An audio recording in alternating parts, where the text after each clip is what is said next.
Alors, bienvenue au Eric Zone Podcast. Je suis présentement en compagnie de Alain Mignot, entrepreneur à impact social et fondateur de Weros.com. Merci, bonjour. Je sens qu'on va avoir de bonnes conversations. Oui. Fait que, pour moi, le trigger, c'était pendant le mouvement Occupy. J'étais réalisation, médias et qu'est-ce qui se passe sur la planète. C'était vraiment... depuis 2004, je faisais ce genre de recherche-là sur les documentaires et tout ça pour essayer de m'abreuver puis de connaître qu'est-ce qui se passe dans notre monde. Mais 2011, Occupy Boston, la police qui rentre puis qui tasse les tentes puis qui enlève le monde de là puis ça finit le party puis on veut pas savoir de votre révolution puis... je voyais ça, puis j'étais dans mon lit, j'avais mon téléphone, puis je regardais ça sur mon téléphone, j'étais comme, c'est incroyable la technologie, où est-ce qu'on est rendu aujourd'hui, là, c'est vraiment une révélation à ce moment-là. Toi, c'était quand ton espèce de clic de passer d'entrepreneur à entrepreneur avec une conscience sociale? Après moi, c'est lorsque j'avais 12-14 ans. Ah, pas vrai? Absolument. D'ailleurs, j'ai fait toutes les lectures apocryphes de Nag Hammadi, de la Haute-Égypte, écrite en copte, hébreu, français. 3 universités ont participé justement à cette traduction de ces écritures. Et toujours, non pas à la recherche d'une vérité spirituelle, mais tout autour de cette évolution des sociétés, des croyances populaires, ainsi que pourquoi. Entre autres, bien sûr, l'Église a joué un grand rôle sur nos développements, sur les croyances, et du fait pourquoi on a autant d'enjeux aujourd'hui et toute la question économique qui tourne autour aussi des valeurs que l'on croit maintenant. Les religions, comment ils ont maintenu un contrôle social avec leurs activités de vouloir monopoliser la diffusion d'informations. C'est vraiment quelque chose en ce moment, surtout avec la transition vers la révolution industrielle, vers la révolution de l'information, que le public doit prendre en compte, puis se réveiller. Puis c'est quasiment l'équivalent de la Révolution française, là, avec l'imprimerie au 16e siècle, dans le fond. Ça ressemble à ça, un peu. Oui, mais j'ai comme l'impression que le Vatican, toutes ces croyances religieuses ont bien compris une chose, c'est que l'être humain est à la recherche d'un quoi que ce soit, à la recherche d'une identité. Et puis, ils ont su bien apporter. D'ailleurs, si on s'intéresse à l'histoire, il faut reculer jusqu'à Constantin. Lui qui a remanié la Bible. Ben oui. L'Évangile, le Nouveau Testament a été écrit par justement Constantin parce qu'il y a eu une lueur, parce qu'il ne croyait pas justement à cette religion. Et c'est sa femme qui l'a... parce qu'il a gagné ou il voyait qu'il était pour gagner la guerre, un truc comme ça. Et par la suite, il a réuni tous les grands, parce que je crois, si je ne me trompe pas, là, il y avait les soufismes, il y avait aussi les Ariens aussi. Les Ariens, je pense que ça avait une religion chrétienne arienne, je pense qu'il était aussi ça là. Se peut. Puis jusqu'à la fin de ses jours, lui, Hedge His Bets, là, je fais une référence à un podcast que j'écoute souvent sur les Romains, les Byzantins, puis justement, c'est ça, il disait que jusqu'à la fin de ses jours, lui, c'est Hedge His Bets. Il se proclamait pas pagan ou chrétien, mais en tout cas, jusqu'à ses derniers jours, il a attendu avant de se faire baptiser. L'empereur se croyait l'élu de Dieu, comme le roi David. Autant il avait la responsabilité de contrôler le développement de sa société. Et Constantin a créé les premières églises, non pas dans le but ou dans l'ambition de donner des hosties ou venir prier. C'était... Comme aujourd'hui, là, nous, on se réunit, on fait des comités, quoi que ce soit. Il s'est dit, pourquoi pas faire un temple, un endroit là, où on peut réunir tous les gens, mais sur une seule pensée unique. Bon, l'Église est devenue l'Église. Et par la suite, qu'est-ce qu'il a fait, Constantin? Il a estampé sa propre monnaie. Attendez, là. Qu'est-ce qu'il y avait à l'arrière de la tête, là? Contrôle social, c'est sûr. Contrôle social. Certain, et les gens ont resté accrochés encore. J'ai rien contre les écritures. Ben, je m'y connais, bien sûr, mais les gens ont resté accrochés sur sur le Nouveau Testament. Puis, écoute, moi, j'ai lu, puis d'une Bible à l'autre, selon la version, le Jésus est né dans un endroit, dans un autre endroit, dans la crèche, dans ci, dans ça. Ben, écoutez, et lorsqu'on fait des études scientifiques par rapport à ça, ben, on constate beaucoup de vérités qui ne sont pas écrites dans les Nouveaux Testaments. Ben justement, ce matin, je voyais ça, un article sur est-ce que les 12 apôtres étaient vrais, en fait? Est-ce que c'était seulement qu'une création, justement, probablement de Constantin? J'ai lu rapidement, là, je m'excuse, j'ai pas encore vérifié tout l'article, là, mais il y aurait cette hypothèse-là qui flotte dans l'univers virtuel à ce sujet-là. D'ailleurs, tout est mysticisme dans les Écritures. Ça ne veut pas dire qu'il faut prendre à la lettre ce qui est écrit. Pareil comme le Coran, d'ailleurs. J'ai lu le Coran, puis beaucoup d'écritures, le Sutra du Lotus, puis il ne faut pas prendre à la lettre tout ce qui est écrit. Bien sûr, ça a un sens profond. Et puis souvent, on peut la lire, une écriture ou un livre, on peut le lire 2-3 fois, puis on n'a pas les mêmes prises de conscience qui nous viennent à l'esprit, puis on se dit, mais voyons, je l'avais lu pourtant. Et pourquoi maintenant ça nous éveille quelque chose? Bon, voilà, ça a une profondeur, ces écritures.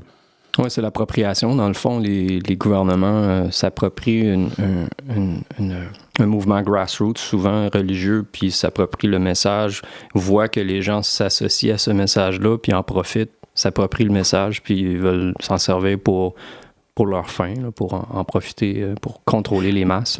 Ben justement, avant, si je ne me trompe pas, c'est le roi Charlemagne, semblerait-il qu'avant ou pendant, il était le chef, justement, de la société ainsi que de la religion. Et il a pris des ententes avec le Vatican pour, à cet effet, segmenter les croyances populaires, si on peut faire une recherche, segmenter les croyances populaires à justement le contrôle de la société. Parce que ça n'a pas toujours été le cas. Maintenant, la religion, c'est la religion. Le gouvernement ne se mêle pas de la religion. Ben, jusqu'à quelques années là, avant la Révolution, là, tranquille d'ailleurs. Oui, Charlemagne, lui, ça avait été le premier empereur romain d'Europe ou franc, d'après ce que je me souviens. Là, mais on peut regarder carrément, si tu veux regarder, Charlemagne, c'est le premier de l'Empire carolingien. Puis ensuite, c'est ça, l'empereur des Romains. Il a été élu par le pape Léo III, qu'on voit d'après Wikipédia. Là, ça devrait être les bonnes informations. Intéressant l'histoire. Donc toi, d'après ce que je vois présentement, c'est que tu as vraiment un point de référence. Tu as étudié pour essayer d'avoir un bon point de référence, justement pour justifier tes activités, puis justifier toi ce que tu prônes dans ta vie. C'est parce que tu as un appui sur... Tu as une vue d'ensemble de ce qui s'est passé dans l'histoire, puis aujourd'hui, tu es capable de calculer. En tant que businessman, ça doit aider. Ça. En tant qu'entrepreneur, ça doit aider d'avoir une vue d'ensemble de la société, puis de voir les évolutions, puis de voir comment ça fonctionne une société pour pouvoir faire des bons placements ou des bonnes actions pour avoir un meilleur profit. Lorsqu'on fait des projets dans l'impact social, ça peut aider, bien sûr. Mais comme l'expression que tu as dit, lorsqu'on est un businessman, souvent, c'est pas facile d'opérer et puis de laisser nos valeurs nous guider.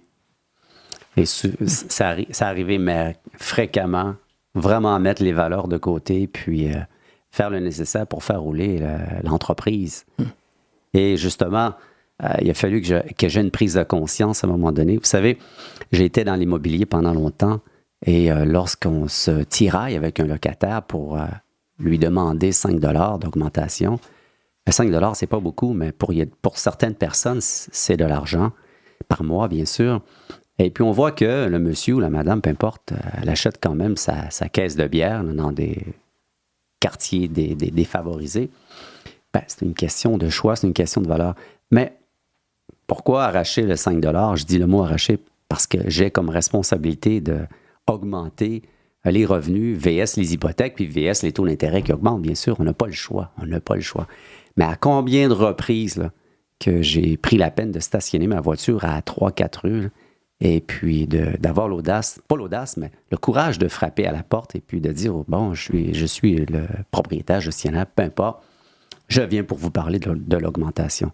Mais voyons, 5 $ d'augmentation par mois. C'est pas que, je dénigre pas qu'il n'aurait pas dû me le donner, mais j'étais là pour 5 $. Mais mon Dieu, que j'aurais bien aimé lui laisser, puis good, tu sais quoi, are you happy, t'es heureux, oui. Continue comme ça. Mais bon, il faut augmenter les revenus. Oui, il y a un calcul à faire, je pense, depuis ces derniers jours en préparation d'aujourd'hui.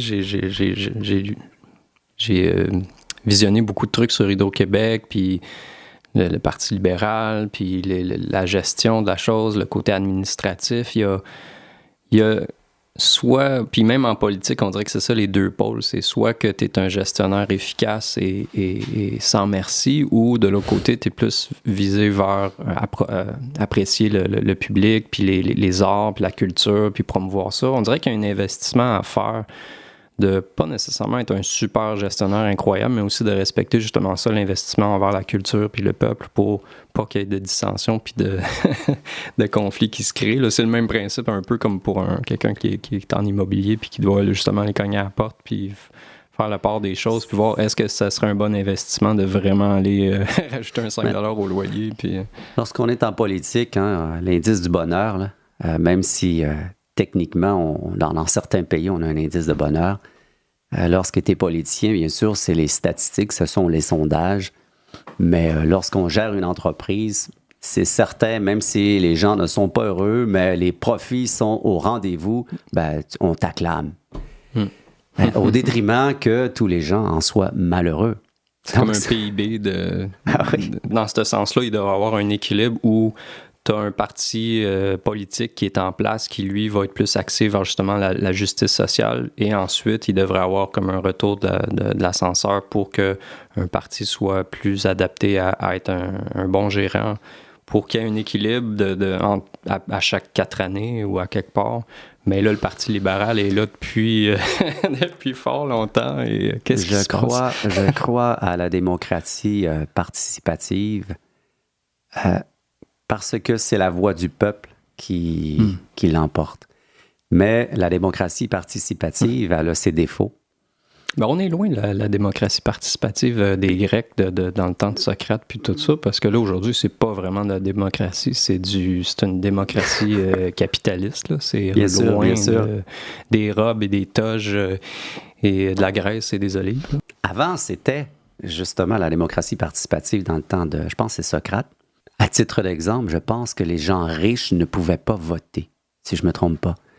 Et puis, ben, aujourd'hui, qu'est-ce qu'on retrouve? Bien sûr, ne serait-ce même aux États-Unis, là où on accueille des dons à coût de dizaines de millions de dollars, ben, c'est qui? Ce sont des gens riches qui veulent absolument qu'un parti, on appelle ça les PAC, absolument qu'un parti puisse passer. Et pourquoi? Ben, parce qu'ils en ont un intérêt. Donc, ce sont des gens riches, puis c'est pas moi qui le dis, là, c'est partout dans les médias. Les super delegates là, aux États-Unis. Voilà. Et ici, au Québec, je ne vais pas me prononcer, là, mais bon, je pense que tout le monde tire des ficelles de leur côté pour avoir un peu une tarte à leur avantage. Lorsque Étienne Chouard est venu à Montréal, c'est un professionnel de la démocratie participative en France, et puis il expliquait sur une diapositive que la Constitution elle a été mise en place justement pour protéger le peuple contre non pas la loi, mais contre les lois qui peuvent être mises en place. Ce qui était vraiment spécial d'apprendre, c'est lorsqu'il le dit, c'est que, bon, il a fait comprendre que dans la Constitution, premièrement, notre inaction est inscrite, elle est écrite, et que ce sont ces gens de loi qui ont écrit la Constitution. Donc, comment s'en sortir? Notre inaction, on ne peut pas imprimer notre argent, on peut pas. Il y a plein de choses que l'on peut pas faire. C'est écrit noir sur blanc. On ne peut pas poursuivre un politicien pour les erreurs, pour les promesses qu'ils peuvent faire au Parlement, quoi que ce soit. Fait que ça serait ça la solution des bitcoins, dans le fond, où l'avantage de cet essor du bitcoin qui est à, je pense, 7 000 $ pour $1, ça vaut 7 000, je pense. Exactement. Bitcoin, je vérifie, là, mais depuis ce que j'ai vu, j'ai 3 semaines à peu près. Ouais, c'est ça. Ça serait ça la solution, dans le fond, pour le Bitcoin, d'au moins de redonner du pouvoir au public, puis nous éloigner de cette espèce de cul-de-sac des intérêts, surtout aux États-Unis, qui est le dollar américain. Là, Selon moi, le Bitcoin n'étant pas maintenant contrôlé, réglementé, parce qu'il fait même pas un grain de sel dans la masse monétaire de cette planète. Donc, lorsqu'il va commencer à déranger, il y a déjà eu des concepts monétaires qui ont dérangé dans l'histoire, l'argent fondant d'ailleurs. C'est que si le Bitcoin n'étant pas encore authentifié ou certifié. Certifié ou contrôlé par les États, c'est parce qu'il est un grain de sel dans la masse monétaire mondiale en ce moment. Et je disais qu'il y a déjà existé des modèles monétaires qui ont dérangé et qu'ils ont arrêté tout court, entre autres l'argent fondante. Un très bon concept, très beau. Ni plus ni moins, rapidement, c'est que plus que l'on gardait notre argent, plus qu'elle dévaluait, donc sur 12 mois, à chaque mois, elle perdait de la valeur. Donc, ça encourageait l'économie locale. Allez voir sur Wikipédia, mais il y a même des livres là, qui se vendent sur l'argent, ce modèle qui a déjà existé de l'argent fondant, qu'ils ont complètement enlevé du marché parce qu'il commençait à déranger vraiment. Parce que là, t'as Poutine, en tout cas, j'ai vu ça il y a quelques semaines, qui, lui, s'est prononcé carrément contre les bitcoins, puis lui, ça l'intéresse pas d'avoir cet argent-là, qui est un peu... tu sais, on n'est pas certain de comment que ça va changer les choses, mais... Puis en plus de s'appuyer toujours sur le virtuel, je sais pas si c'est une bonne chose, là, on peut peut-être rester dans le tangible, ça serait pas une mauvaise chose non plus. Ben, moi, je prône le tangible parce que, effectivement, j'ai peut-être trop lu de livres scientifiques, mais notre technologie, le jour qu'elle va nous lâcher, par peu importe quoi. Vous savez, je me souviens pas quel âge que j'avais, mais ici, en 89, il y avait eu une tempête magnétique au Québec. Et du jour au lendemain, un matin, on s'est réveillé dans le noir total et c'était, je pense qu'il faisait froid. Et on a appris qu'il y a un transfo énorme, je me souviens pas, qui est grillé. Pourquoi? Parce qu'on a eu une tempête magnétique. Donc, je me suis documenté, j'ai lu. Puis effectivement, il y a eu des tempêtes magnétiques de 25, 24 cas, je ne me souviens pas, qui n'étaient pas en direction de notre planète, effectivement, et heureusement, parce que il y aurait eu beaucoup de choses qui auraient brûlé. Puis, on ne l'annonce pas, mais il y a souvent, pas souvent, mais ça arrive à l'occasion qu'il y a des satellites qui grillent, justement à cause de ces tempêtes magnétiques. Et c'est pas pour rien qu'ils ont envoyé 2 satellites autour du Soleil qui s'appellent Stereo, pour justement essayer de voir on est dans quelle phase solaire pour que l'on puisse se préparer pour les prochaines choses. Donc, le jour que notre technologie va nous lâcher, on fait quoi? Moi, j'ai imprimé tous mes contacts. Je les ai mis dans mon safe parce que il y a plein de numéros de téléphone que je me souviens vraiment pas par cœur. Si petite entreprise qu'on peut être, je dis, il faut faire un plan d'urgence. Il n'y a plus de téléphone, on fait quoi? On va où?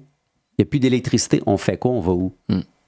Bon, excusez-moi, on est dans la merde. Oh oui, c'est la tombe technologique. Là. Il y a James Burke sur BBC qui avait fait quelque chose en 1987, qui est un documentaire que je mentionne souvent à plein de monde. C'est The Trigger Effect, si je ne me trompe pas le nom. Là. Puis c'est vraiment un très bon documentaire justement qui explique ça. C'était basé sur un fait réel. Là. Il y avait une panne d'électricité, puis les gens étaient pris dans le métro à New York. Puis qu'est-ce que tu fais? Puis c'était ça, cet exemple-là, mais là, lui peignait expliquait qu'est-ce qu'on fait. Je veux dire, s'il n'y a plus d'électricité, qu'est-ce que tu fais? Tu dois faire pousser de la nourriture, il faut que tu trouves un endroit, il faut que tu ailles chercher... on ne sait même pas, on s'est creusé carrément une tombe technologique présentement. Là. On est vraiment mal outillé pour s'en sortir si justement il y a un cataclysme. Il y a des sérieux problèmes parce qu'effectivement, oui, quelqu'un qui habite dans un centre-ville, dans une tour à 50 étages, qui fait cuire sa nourriture avec un micro-ondes à tous les jours, il y a un foyer au gaz avec la manette, il y a un problème. Parce qu'après une semaine ou 2 semaines qu'il n'y a pas d'électricité, il n'y a plus d'eau potable, il n'y a plus rien, je veux dire, les épiceries sont vides. Ils avaient déjà fait un documentaire, je pense, après 3 semaines, là, c'est une révolution, là, c'est la catastrophe totale. Donc, on est vraiment dépendant de cette technologie. Donc, le Bitcoin, moi, j'ai déjà fait du day trading dans ma vie. Passé 1 an, d'ailleurs, j'ai suivi mes cours en initiation au marché boursier, Day Trading Canada, puis j'ai tradé. Et c'est toute une expérience. Avoir ton argent sur une plateforme virtuelle, il ne faut pas que ça lâche. Et ça a déjà crashé. Eh boy. Ouais.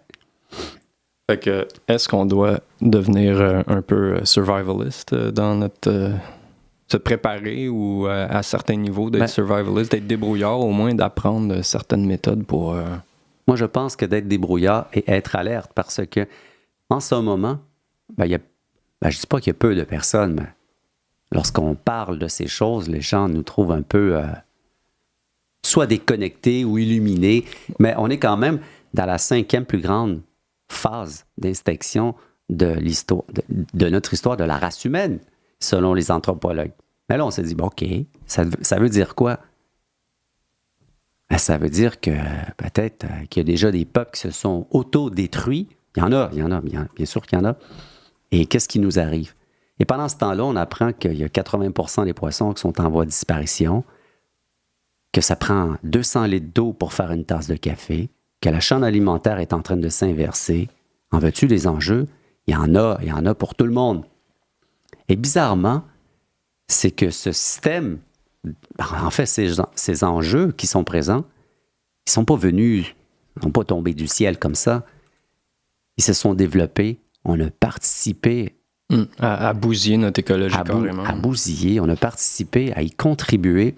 Et maintenant, la seule et unique solution, on est trop endoctriné ou trop préoccupé par notre quotidien, les défis quotidiens, que finalement, on ne s'aperçoit pas que la solution, c'est nous.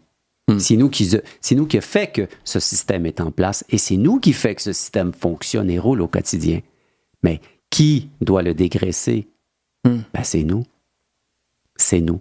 De par notre comportement, de par notre consommation, de par nos valeurs qu'il faut remettre là, au pendule.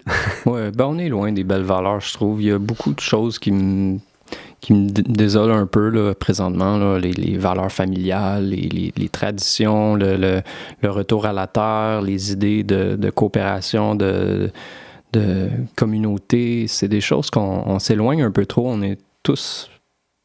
Mais là, je ne veux pas parler pour toi, là, mais je reste objectif. J'essaie de voir comment m'améliorer, puis justement aider à la société. Puis je me rends compte que je suis un peu trop individualiste. Puis, il me faut mon logement, il me faut mes choses à moi, mais c'est où ces valeurs-là de communauté puis de tradition familiale sont disparues? C'est certain que les valeurs ont changé et puis la société les voit d'une autre façon. Avant, lorsqu'on avait des belles valeurs, c'était bien perçu. Et maintenant, lorsqu'on a des valeurs, des fois, on peut se faire voir d'une façon étrange. Tu sais, comme je me souviens pas quand est-ce que je disais ça, une personne qui demande de l'argent sur la rue, si elle est en cravate, en habit, ça marche pas. Il faut qu'il soit mal habillé, il faut qu'il soit triste, il faut qu'il ait l'air d'une tristesse pour qu'on puisse lui donner. Donc, en 2008, les banquiers étaient tristes quand même.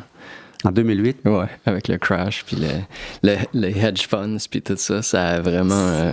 c'est l'exercice capitaliste, dans le fond, c'est ça. Moi, mon interprétation, là, j'ai l'impression que c'est le capitalisme qui est un nouveau concept qu'on essaie de mettre en place, puis de voir si ça fonctionne, puis ça a survécu efficacement, probablement, jusqu'à des années 70, mais avec Nixon, il y a eu comme un... Je ne veux pas trop m'étendre là-dedans. Le Nixon, je ne connais pas trop l'époque, mais j'avais lu ou vu dans un documentaire, justement, que dans les années 70, c'est à ce moment-là que le capitalisme a commencé à perdre des plumes. Puis ce capitalisme-là, corporatif, surtout maintenant, puis ça vient impacter nos valeurs, ça vient impacter nos traditions. On est poussé à consommer, on est poussé à avoir des habitudes de vie qui sont juste pas fonctionnelles au point de vue écologique, point de vue psychologique. Les gens qui sont accros à la pharmaceutique puis les solutions des pharmaceutiques, c'est épouvantable. Qu'est-ce qui se passe? Là? Rien ne va plus. Rien ne va plus dans le système économique. C'est pas moi qui le dis, là, c'est des documentaires, ce sont à la radio, des spécialistes dans l'économie. Rien ne va plus pour... L'argent, elle a été... Avant, on avait un pesant d'or. Un pesant d'or, c'est une pièce qui vaut quelque chose. On se basait au moins sur une valeur intrinsèque.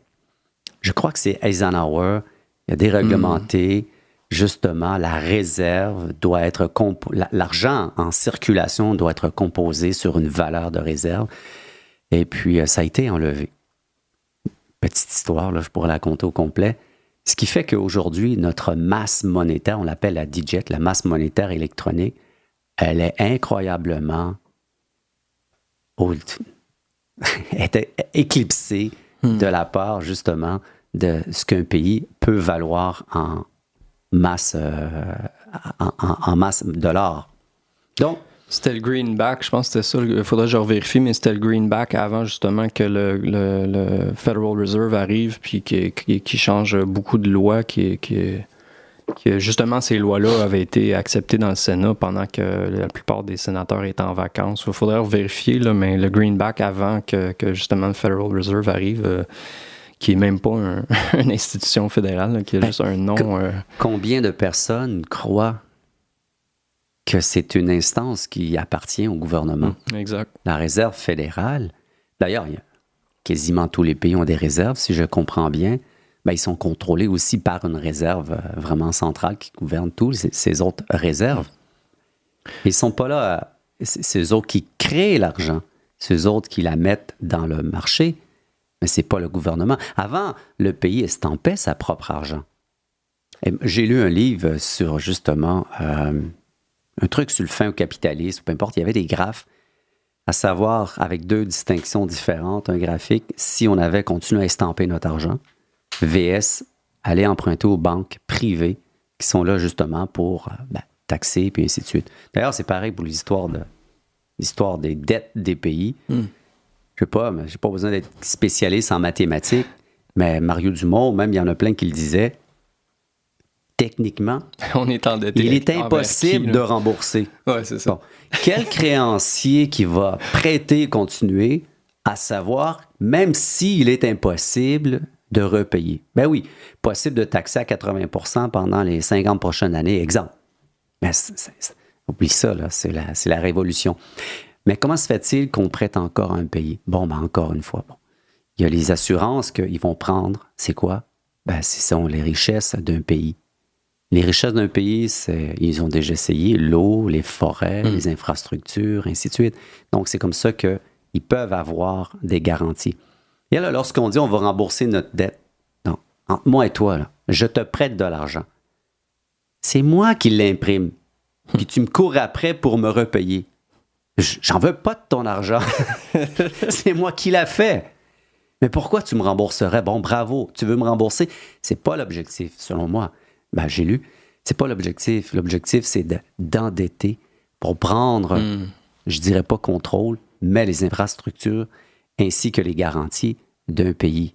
Oui, c'est de même que les banques se font leur argent, c'est de créer des gens dépendants des intérêts de l'argent qu'ils doivent sur crédit. Puis ça, c'est imprimer d'autres argent, c'est l'inflation. On est vraiment dans une situation épouvantable économiquement. Les États-Unis nous ont amenés là avec leur méthode je dirais peut-être pas draconienne, là, mais quasiment. Là, l'inflation, comment on fait pour régler ça? On n'est pas des économistes, là, mais c'est vraiment un problème qu'il faut comprendre, au moins de voir un peu c'est quoi, là, parce que ça impacte le marché mondial. Mais il y a moyen de faire des affaires tout en respectant la planète. J'écoutais pas, j'avais David Suzuki devant moi la semaine passée dans un congrès. Je vais te dire mon commentaire ça après. Ça doit être inspirant de voir lui, de le rencontrer. Est-ce que tu as serré la main? Non, j'ai pas. Non, il doit y avoir 1000 personnes dans cette salle. Lui, mais simplement son discours incroyable. Et d'ailleurs, c'est la première fois que je l'écoutais. Et puis, j'ai dit, wow, quel grand homme. Mais il expliquait small window. On a une petite fenêtre encore, une possibilité encore de pouvoir changer les choses. Mais quoi? Mais si on y participe. Et entre parenthèses, ce que je trouvais d'étrange, c'est vraiment, on était dans un congrès, David Suzuki venait de dire, faisons attention aux animaux. Il n'a pas dit de m'arrêter de manger de la viande, là, mais exploitation des animaux, on sait bien, là, c'est parce qu'on en bouffe assez. Il parlait de toutes sortes de choses. Et puis, 10 minutes après, vois-tu pas notre plat qui arrive avec des gros morceaux de bœuf? Oh non! Là, je dis, j'ai rien compris. David Suzuki vient de dire ça dans son discours. Ouais. Et je m'en vais me chercher un thé avec avec un dessert, des assiettes en carton qui me semblent pas recyclables, des fourchettes, des ustensiles de plastique. Je me suis dit, mais c'est quoi cette blague? T'étais rendu à Sagar? C'est quoi cette blague? Un grand congrès. David Suzuki dit de nous... En tout cas. Faudrait que tu y écrives, tu pourrais y écrire, tu lui donnes tes impressions, puis il va sûrement dire « Ouais, j'avais remarqué que c'était un peu étrange, j'aurais peut-être dû parler au monde qu'il y avait là-bas avant de... » En fait, c'est pas lui qui organisait le congrès. Non, c'est sûrement sûr. Pas lui. Là. Mais lorsqu'il est passé à Montréal, d'ailleurs, il voulait avoir de l'eau lorsqu'il parlait sur scène. Je sais pas si... Il a amené une bouteille? Il a amené une bouteille d'eau, puis il l'a refusé. Il dit « Amenez-moi un verre d'eau. » Ouais. Et le plastique aussi, c'est un autre... C'est un autre problème incroyable. J'ai lu sur Internet. On appelle ça une île. C'est épouvantable. Là. C'est pas juste des gros morceaux de plastique dans l'océan puis des grosses îles de je sais pas combien de kilomètres, mais c'est des microplastiques. C'est épouvantable. Incroyable. J'ai sur mon Facebook une vidéo là, qui démontre là, une rivière qui ne fait que descendre avec l'eau. Il y a juste des débris de plastique. C'est incroyable. Ça se peut pas qu'on en soit rendu là. Et encore, Ben, je me sens mal parce que moi, tantôt, il faut que j'aille faire mon lavage, mais à chaque fois que je fais mon lavage, je veux dire, j'envoie du microplastique dans l'eau, là. C'est comme le pétrole, hein? J'avais une voiture électrique, OK, sauf que je me souviens pas exactement du pourcentage, mais la consommation des voitures, le gaz qu'on met dans la voiture, ça représente peut-être 10-8% de tout ce que cette industrie pétrolière peut prendre justement pour fabriquer, ainsi de suite, plein de choses. On a des espadrilles, j'ai mon tube à pâte à dents. Il y a plein de choses qui se fabriquent avec le pétrole. Fait que lorsqu'on regarde ça, bon, c'est beau, je me suis acheté une voiture électrique, mais ça contribue à quoi? Et donc, c'est là que je m'aperçois, on est-tu foutument mal pris? Non. Ouais, c'est une tombe technologique, c'est une tombe de produits qu'on consomme qui nous tue à petit feu également. On s'est vraiment coincé dans... C'est l'idée capitaliste, c'est l'idée de consommation, Ce que je trouve bien, c'est Rockefeller. Vous savez, d'après moi, lorsqu'il a créé ses premiers puits de forage, il ne pensait pas à ce qu'on aurait pu être aujourd'hui avec tant de pollution, et ainsi de suite.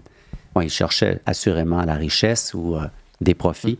Mais moi, lorsque je vois une personne qui ne croit pas à son produit, au forage, plein de gens ne le croyaient pas, il s'est dit, mais pourquoi pas, je vais fournir lampe, mais vous m'achetez l'huile. C'est pas bête, il n'y avait pas d'électricité dans ce temps. Wow! Quel entrepreneur! Pour moi, wow, quel entrepreneur! Mais ce que cela est devenu, c'est autre chose. Et comment est-ce qu'on a exploité? Comment est-ce qu'on a... Il y a plein de façons de faire des produits, fabriquer des produits, à part que le pétrole. Et ce soit dans n'importe quoi. Hein. Ce soit dans l'alimentation aussi. Lorsqu'on parle de l'huile de palme, on peut remplacer l'huile de palme. C'est ce qu'il y a de moins cher, l'huile de palme. Moi, je suis allé en Indonésie. Je suis allé à Singapour. J'ai vu les nuages. J'ai vu la fumée. Incroyable, là. Incroyable. Et pour l'huile de palme. Et je sais, mon petit pot, là, à chaque fois que... Très peu, mais à chaque fois que j'achète du Nutella, j'essaie de chercher sans l'huile de palme ou autre chose. Mais devine, c'est quasiment impossible. Impossible d'acheter quelque chose qui ne contient pas cette foutue d'huile de palme. Mais ça, est-ce que tu crois en ça, l'action citoyen, dans le sens de le pouvoir d'achat qui devient un vote démocratique? Est-ce que tu crois en ça? Est-ce que c'est quelque chose toi, que tu prônes? Ou est-ce que... Je parlais avec quelqu'un justement au podcast, Philippe Quentin, lui, il me croyait pas là-dessus que le vote démocratique pouvait être se traduire dans le pouvoir d'achat. Genre que moi, si je veux pas promouvoir un certain produit, vu certains impacts sur l'écologie ou l'environnement, ben c'est de pas acheter ce produit-là. Est-ce que, je sais pas toi, qu'est-ce que tu en penses de ça? Est-ce que c'est quelque chose Je suis 100% d'accord.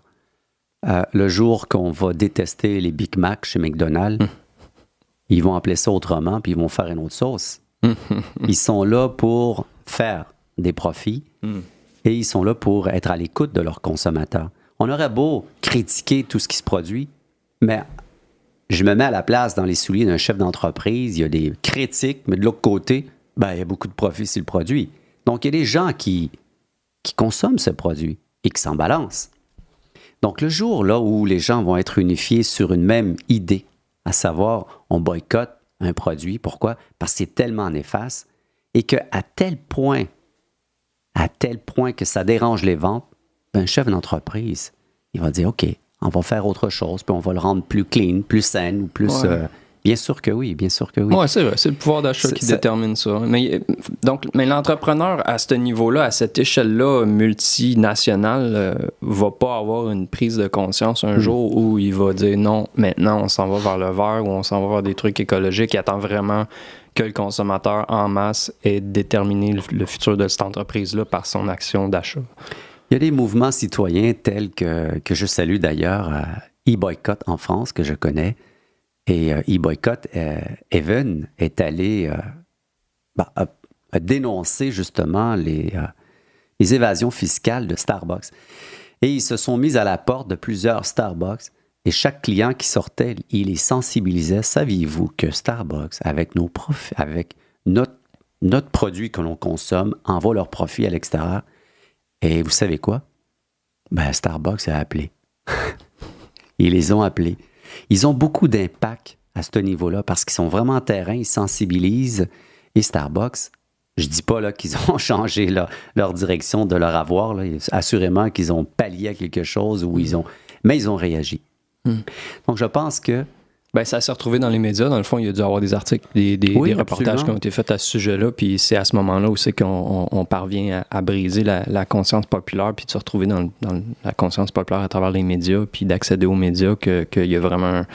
ça attire de plus en plus. C'est ça qui est difficile, c'est de se rendre à ce média principal-là qui est contrôlé par les grosses corporations qui décident de quel reportage diffuser, puis qu'est-ce qu'ils font leur affaire. Bien sûr. Ici au Québec, on a des belles histoires. Là, anciennement, tu as le Pelado, puis de l'autre côté qui est la presse, Mulroney, son enfant est marié avec... pas Mulroney des Marais, son enfant ou sa fille est mariée avec le fils de Jean Chrétien. Ah, bon. Et finalement, c'était lui l'avocat lorsqu'il y avait la crise dans la presse, puis... Bah.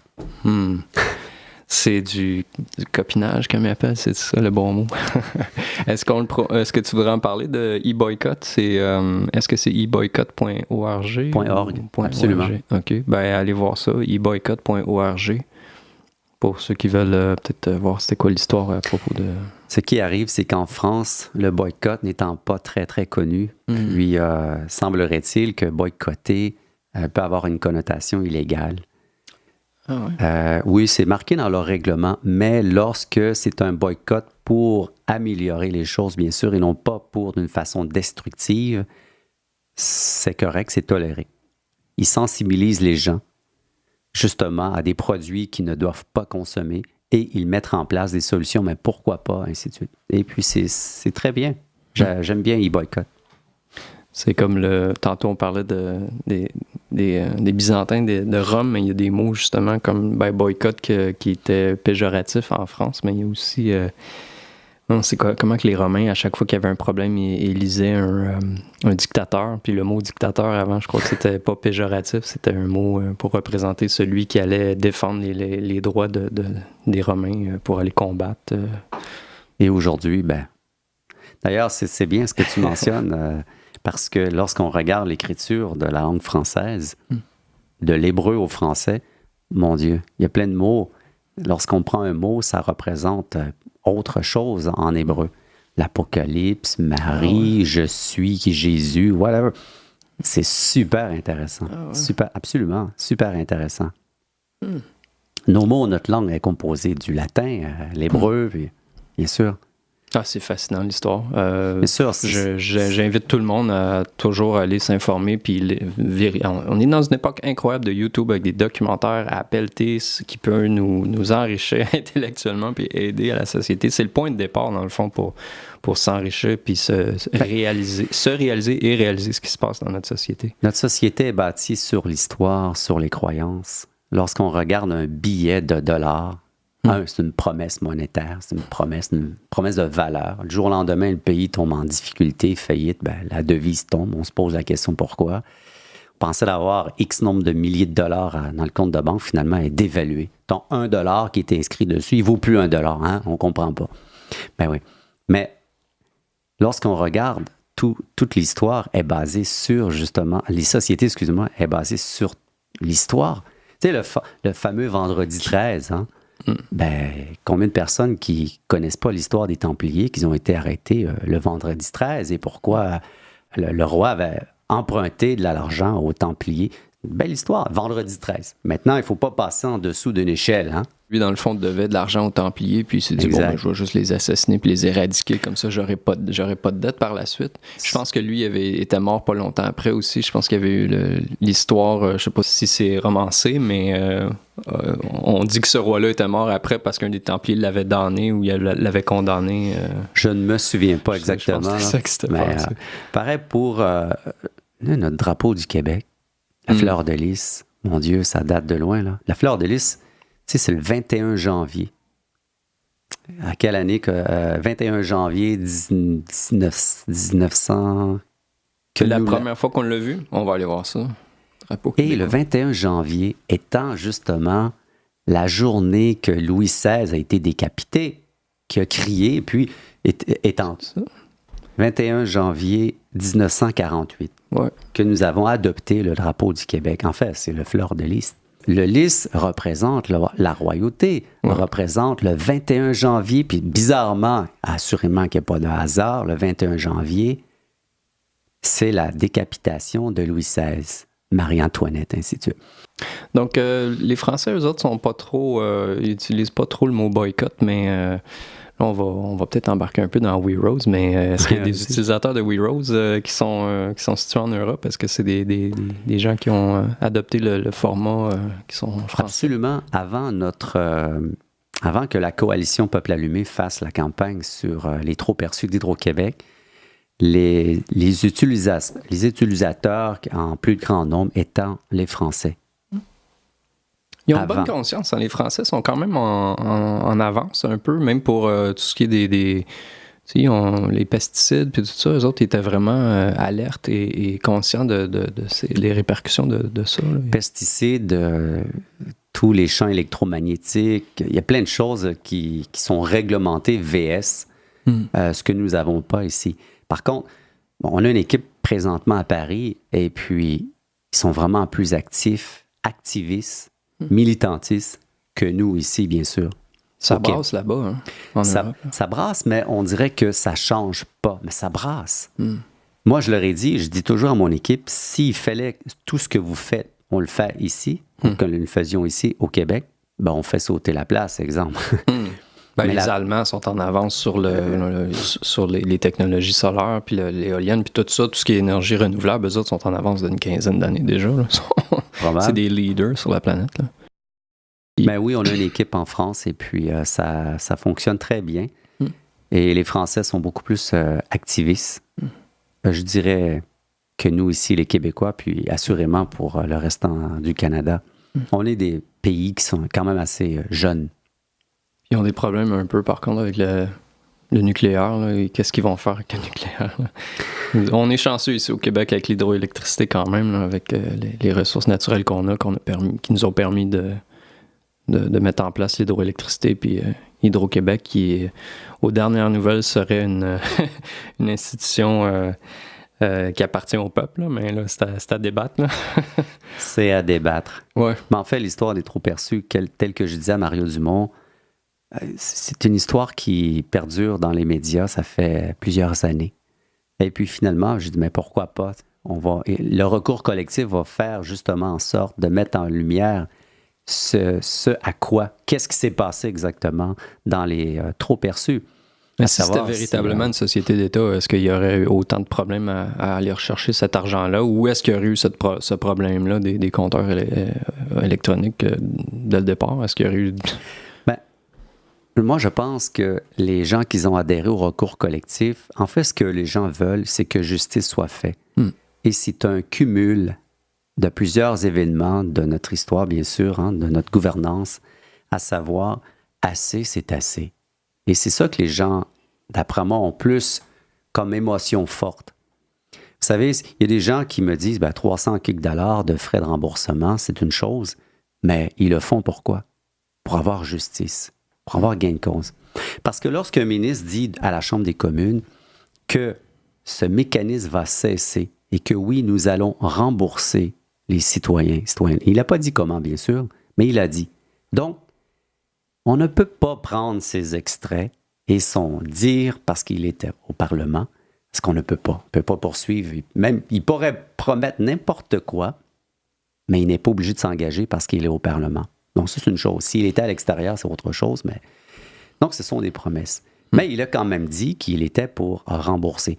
Donc, tous ces facteurs ou toutes ces allégations faits, me semble, moi, si tu me dis que tu vas me rembourser, que finalement, après, tu ne me rembourses pas, ils ont mis un mécanisme en place par la suite.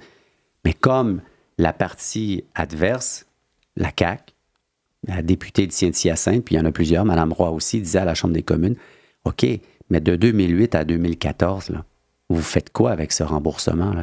Il y a eu des trop-perçus. À partir de 2014, ils ont mis une loi en place et ils ont pris l'argent.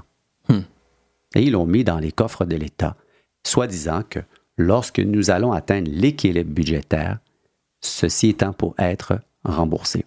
Et cela fait 2 ans que l'équilibre budgétaire est toujours sans remboursement.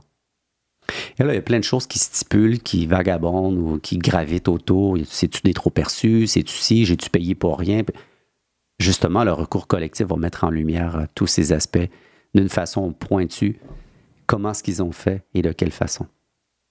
Pour mettre en contexte, si jamais les gens voudraient aller voir la vidéo qui explique justement cette situation-là, vous pouvez aller sur le site de YouTube de Weroes et s'il te plaît, allez cliquer sur subscribe, inscrivez-vous. C'est un vote démocratique à quelque part, là. Le contenu d'information que vous appréciez, allez cliquer sur subscribe ou inscrivez-vous en bon français.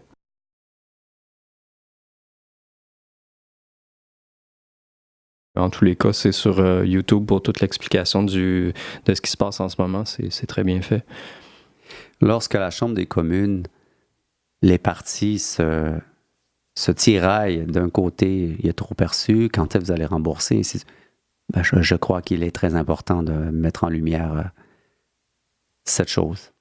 Est-ce que si tu connais pas trop ce que Richard Lehir fait, puis tout ça, on n'a pas besoin de plonger là-dedans, mais dans mes recherches en vue d'aujourd'hui, je connaissais ce que Richard Lehir faisait avec la dépossession tranquille, son livre qu'il a écrit. Puis il y a quelque chose que lui mentionne que j'ai demandé, j'essaie d'avoir des informations et des réponses auprès d'un avocat que j'ai contacté ce matin rapidement, mais j'ai pas eu la réponse, là.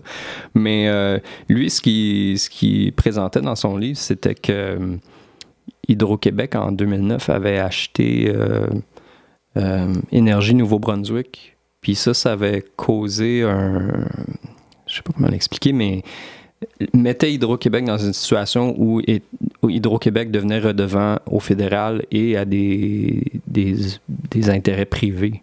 Je sais pas à quel niveau ça vient jouer avec la situation actuelle de Hydro-Québec qu'on se sert de Hydro-Québec puis que pour justement créer des surplus d'argent que le gouvernement peut s'accaparer. Là. Je ne sais pas à quel niveau ça vient jouer là-dedans. Là. Je pourrais pas... en tout cas, c'est intéressant, Richard. Je vais aller consulter, bien sûr. Ouais, moi, je peux vous dire une chose, c'est que Thierry Vandal, ouais.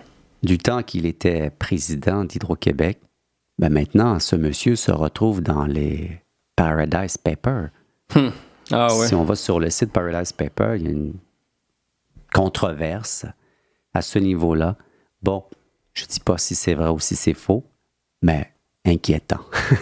Ben, tout à fait. Puis Brian Mulroney aussi qui est là-dedans, puis Trudeau, puis ça, c'est tout du monde qui était associé à Paul Desmarais. Puis dans le fond, moi, ce que Richard Lehir proposait dans son livre avec l'histoire de Énergie Nouveau-Brunswick et d'Hydro-Québec, c'était justement ça, c'est qu'à l'arrière-plan, tu avais les grands maîtres qui tiraient les ficelles, puis ça serait, d'après ce qu'il dit, c'est Paul Desmarais, SNC-Lavalin, si je me trompe pas. Fait que, il y a des manigances en haut de tout ça. En haut de tout le capitalisme corporatif, t'as toujours ceux qui tirent les ficelles, qui sont vraiment les multimilliardaires qui ont l'argent pour justement déterminer nos futurs. Et... Une autre source intéressante, c'est le blog de M. Michel Morin, le journaliste, qui a mis en lumière, puis même qui a crié, d'après moi, le premier son de cloche, l'alerte, en ce qui concerne les surplus d'Hydro-Québec. Michel Morin, tu me dis? Oui. Excuse-moi, j'étais encore en train de chercher Thierry Vandal avec les Paradise Papers. Michel Morin, journaliste indépendant. C'est bien lui. Exact. Hydro-Québec. Si on clique sur Hydro-Québec, probablement. Morinmichel.info pour ceux qui veulent aller vérifier. Donc, tu auras un lien Hydro-Québec. Caisse de dépôt, train électrique. Caisse de dépôt, train électrique. Allez lire, c'est quand même le train de la caisse. Ben je vais aller vérifier. Je connaissais pas Michel Morin, je vais certainement aller voir, ça a l'air intéressant. Il était à notre premier événement avec la coalition.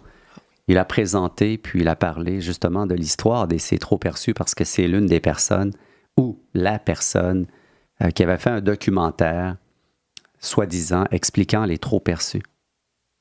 Et ça, c'est il y a quelques années. Là. OK, lui est carrément le précurseur à l'éveil par rapport à ça. Oui. Ouais. OK, bon, je vais aller absolument voir ça. Donc après, par la suite, toi, c'est ça qui t'a amené. Est-ce que We Rose, à ce moment-là, existait ou...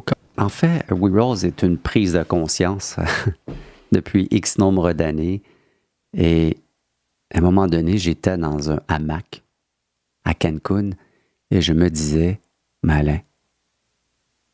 Qu'est-ce que tu fais à Cancun? Non. Quand vas-tu t'arrêter? Quand vas-tu t'arrêter? Moi qui ai des valeurs en anthropologie, bon, j'aime bien l'anthropologie, puis l'histoire de la société, les civilisations, beaucoup plus conscient qu'autre chose. Donc, j'étais dans mon hamac, puis je me disais, mais quand vas-tu arrêter? Donc, à partir de ce moment-là, lorsque je suis arrivé après ça à mon bureau, je me suis ouvert un autre bureau, à mon bureau, totalement différent parce que je changeais comme si je changeais d'espadrille lorsque je rentrais dans l'autre. Et là, je me souviens, j'étais étendu, la tête sur mon bureau, les deux bras allongés. Je me suis dit, qu'est-ce que tu fais? Qu'est-ce que tu fais? Qu'est-ce que je fais? Et pourquoi? Parce que courir après, je dis pas l'argent, mais le succès d'une façon effrénée, sans arrêt, pour s'essouffler soi-même, mais ça donne quoi? Ça donne rien. Oui, j'ai conduit des belles voitures, j'ai probablement eu beaucoup de choses que j'ai désirées dans cette vie, mais rapidement, je me suis aperçu, ça me fait penser à Freud, là. Un orgasme, c'est quoi? C'est un désir, puis après ça, il s'estompe. Ben, toute chose que j'ai voulu acquérir par défi dans une société de consommation, à un moment donné, ben, OK, je l'ai, et puis tu fais quoi? Next, next, next. Donc, cette prise de conscience, je l'ai eue quand même assez jeune. Et là, j'étais à mon bureau, je me disais, mais qu'est-ce que tu fais? Donc, We Rose, au début, était vraiment un projet embryonnaire. Je ne savais pas si j'étais pour chanter une chanson, écrire un livre ou une pièce de théâtre. Et je me disais, comment faire pour, justement, sensibiliser un maximum de personnes? Il n'y a pas de cachette, les réseaux sociaux, la voix de l'Internet nous permet de faire toutes ces choses. Et c'est à ce moment-là que j'ai décidé, j'ai pris une direction, à savoir, ça va être un projet web. Quoi, comment, aucune idée. Après, j'ai contacté l'école, l'université l'université à Chicoutimi, l'UQAC, la chaire en éco-conseil. J'ai parlé à M. Villeneuve et puis je leur disais, j'aimerais ça faire un site qui demande aux citoyens de s'engager pour le développement durable. À l'effet, pourquoi? C'est pas que je reproche, mais le développement durable est très bien pratiqué dans les entreprises. Ils ont des programmes, ainsi de suite. Mais par contre, à notre domicile, moi, je m'apercevais, là, on fait des sandwichs pour mon fils parce qu'il allait à l'école. Il va toujours. Mais on mettait ça dans les sacs de plastique Ziploc, puis à la fin, on jette. À même titre, une fois, je suis allé chez Wendy's parce qu'il voulait aller au Wendy's. Et puis, bon, je regarde le menu, j'aime pas trop grand-chose sauf la salade. Mais après, j'ai mon plateau de salade, j'ouvre le truc de plastique, je m'aperçois, c'est un truc de plastique, mes fourchettes sont dans du plastique, mes croûtons sont dans du plastique, la crème sûre dans du plastique, tout est dans du plastique. Et lorsque j'ai fini, je ramasse toujours, j'ai fait une belle montagne de ça, puis je me dis, mon Dieu Seigneur, incroyable. Je sais combien de temps ça prend. C'est pas biodégradable. Pour le peu, parce que, j'étais pressé. 2, je voulais bien paraître, parce que je suis chez Wendy, il ne fallait pas que je me tape un burger ou peu importe. Toute la pollution. Donc, je me disais, mais pourquoi pas faire un site en demandant aux gens de s'engager à faire des actions en ce qui concerne le développement durable, mais pour le domicile, à ton quotidien. Et rapidement, j'ai travaillé avec une stagiaire de l'université. On a mis en place Ça me fait rire parce qu'elle étudiait en développement durable, puis il y a des choses que je ne connaissais pas, puis elle m'apportait des exemples. Tu veux te faire des guenilles, il faut que tu prennes tes vieux draps. Des choses que je ne suis pas habitué. Genre, c'est vrai. Il y a plein de trucs comme ça. OK. Et on a programmé un site. Et rendu à 80% de la programmation, on a fait des tests. Et puis, non pas des tests au point de vue technologique, mais non, Alain. Qui va faire en sorte de faire un geste sans que quelqu'un te voie le faire, parce qu'il faut du mérite. Hein? Donc, rapidement, le projet était voué non pas à l'échec, mais à la poubelle. Pourquoi? Parce que demander des engagements aux gens, d'une part, sans unifier les gens, c'est pas facile. Donc, rapidement, À partir de ce moment-là, je suis allé voir des grosses boîtes à Montréal. Et c'est là que je me suis aventuré, non seulement dans les grosses dépenses, là, mais dans les études de tout genre. À titre d'exemple, lorsqu'on aide une personne vraiment, est-ce qu'on apporte un acte altruiste ou on commet un acte égoïste? Ça a parce qu'on voudrait avoir quelque chose en retour? Parce que ça nous fait du bien d'aider. Okay. Ça nous fait du bien d'aider. Et moi, lorsque je vois le jeune qui sonnait à ma maison pour me vendre une palette de chocolat, bien sûr, je lui achetais le maximum, même si mon intention n'étant pas de les manger. Mon intention était de l'encourager. Pourquoi? Parce que ça me faisait du bien. C'est le complexe du sauveur. Parce que, oui, parce que j'ai déjà fait la même job que lui. Ouais. Et moi, je me souviens comment est-ce que c'était, je ne vais pas dire le mot, mais humiliant, gênant, d'aller cogner, puis combien de personnes qui t'ouvrent pas, qui te disent non, puis c'est bon. Donc, on a fait toutes sortes d'études comme ça, à savoir si c'est égoïste ou altruiste, même dans certaines études qui ont déjà été écrites, aussi bizarrement, rapidement, il y a une étude qui a été faite. Ce sont des gens qui ont convoqué des prêtres et en entrevue. Et dans l'expérience, il y avait 2 endroits pour faire justement cette entrevue. D'une part, dans un local, et de l'autre côté de la rue, la prochaine entrevue, la suite de la première. Ils ont demandé aux prêtres, à 10 prêtres, je pense, ils ont demandé, mais pourquoi que vous êtes prêtre? Soi-disant parce qu'ils veulent aider les gens, l'altruisme, l'amour, peu importe, aider son prochain. Et là, lorsque ils étaient rendus à 2 minutes expirées de l'entrevue, l'acteur, il disait, monsieur le curé, là, peu importe, vous êtes en retard, donc c'est de l'autre côté, il faut traverser rapidement. Ils ont mis un mendiant à la porte, à l'extérieur, et 8 prêtres sur 10 ont passé par-dessus le mendiant. Donc, mais eux, ils veulent juste l'espèce de grosse couronne en or du pape, là, éventuellement. Mais sans parler de leur intérêt ou ambition, comment se fait-il qu'ils viennent de dire cette chose? C'est du marketing, on s'entend. Et qu'ils font le contraire quelque temps, seconde après. Et c'est tout ça que nous avons étudié. Parce qu'il y a des bons livres qui parlent des effets de bascule, puis le même, c'est... Il y a des poules génétiques dans la société. Et il y a des comportements archétypaux dans la société. Et moi, ça n'a même pas fait peur, mais je me disais, my God, tout ce qu'on achète, c'est pas parce qu'on veut l'acheter, c'est parce qu'ils savent qu'on va l'acheter. Parce que les 12 comportements archétypaux, vous savez, tels que Harley Davidson, Nike, c'est le héros et le rebelle, mais probablement plus le héros. Le héros, puis toutes les annonces de Nike sont composées pour aller chercher le héros qui est en toi. Créer un attachement émotionnel à un produit inanimé pour... Donc, on a fait toutes sortes d'études. Ça, c'est Edward Bernays, si jamais il y a des gens qui veulent aller voir ça, l'évolution, l'apparition justement des comportements d'achat et la dépendance à vouloir acheter. C'est Edward Bernays qui est... En fait, c'est le neveu de Freud, je pense. Je sais pas, allons voir. Ouais, allons voir.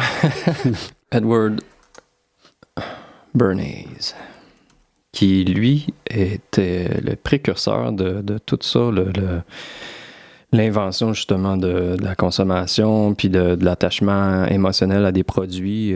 Je veux dire, c'est lui qui a mis un clou à les méthodes ou les habitudes victoriennes de juste s'habituer à toujours porter le même vêtement. Puis lui a dit non, faut de toujours s'acheter de nouveaux vêtements. Fait que, allez voir ça. Edward Bernays, il y a plein de documentaires sur YouTube que vous pouvez vous informer. Et après, bien sûr, on est passé dans différentes boîtes d'expérience UX. Tout un phénomène, toute une expérience aussi, à savoir la reconnaissance cognitive. Lorsqu'on met les yeux sur un truc sur Internet, mais pourquoi à droite, pourquoi pas à gauche, ainsi de suite. Pourquoi les couleurs, pourquoi les coins des boutons sont ronds au lieu d'être carrés. Toutes sortes de choses comme ça. Donc, le projet a avancé au fur et à mesure. Et puis, nous avons mis en ligne, il y a au public, je pense que c'est janvier de cette année, donc 2017. Ça, c'est vraiment à la 50 000 pieds de survol parce que ça fait 5 ans que je travaille sur ce projet. 5 années. 5 années. c'est de mettre en place tout ce que toi, tu as appris à travers ta carrière, puis de l'utiliser pour vraiment contribuer à la société à quelque part. Toi, ça te donne... ça t'apporte une satisfaction. Oui, en fait, je l'ai fait parce que je viens de Saint-Henri. Je dis toujours, pareil comme en conférence, je dis toujours aux gens, je suis né dans une ruelle, dans une poubelle à Saint-Henri. Et pourquoi je dis ça? C'est simplement pour démontrer l'extrême pauvreté que l'on vivait. Oui, j'en ai mangé des patates frites. Oui, j'ai expérimenté le sociofinancement assez jeune. Je me mettais sur le coin de la rue, puis les gens me donnaient 10 cents pour, justement, pour que je puisse acheter une livre de ballonné pour qu'on puisse manger à la maison. Donc, tout ça fait en sorte que, en plus, un enfant Teflon, à l'école, je n'étais pas tranquille, là. Je voulais savoir le pourquoi du pourquoi. Puis lorsque le professeur ne m'apportait pas la réponse, ben, moi, je ne me satisfais pas de ton programme. Je veux savoir le pourquoi de ton programme, genre. Toutes les questions existentielles. Et rapidement, j'avais...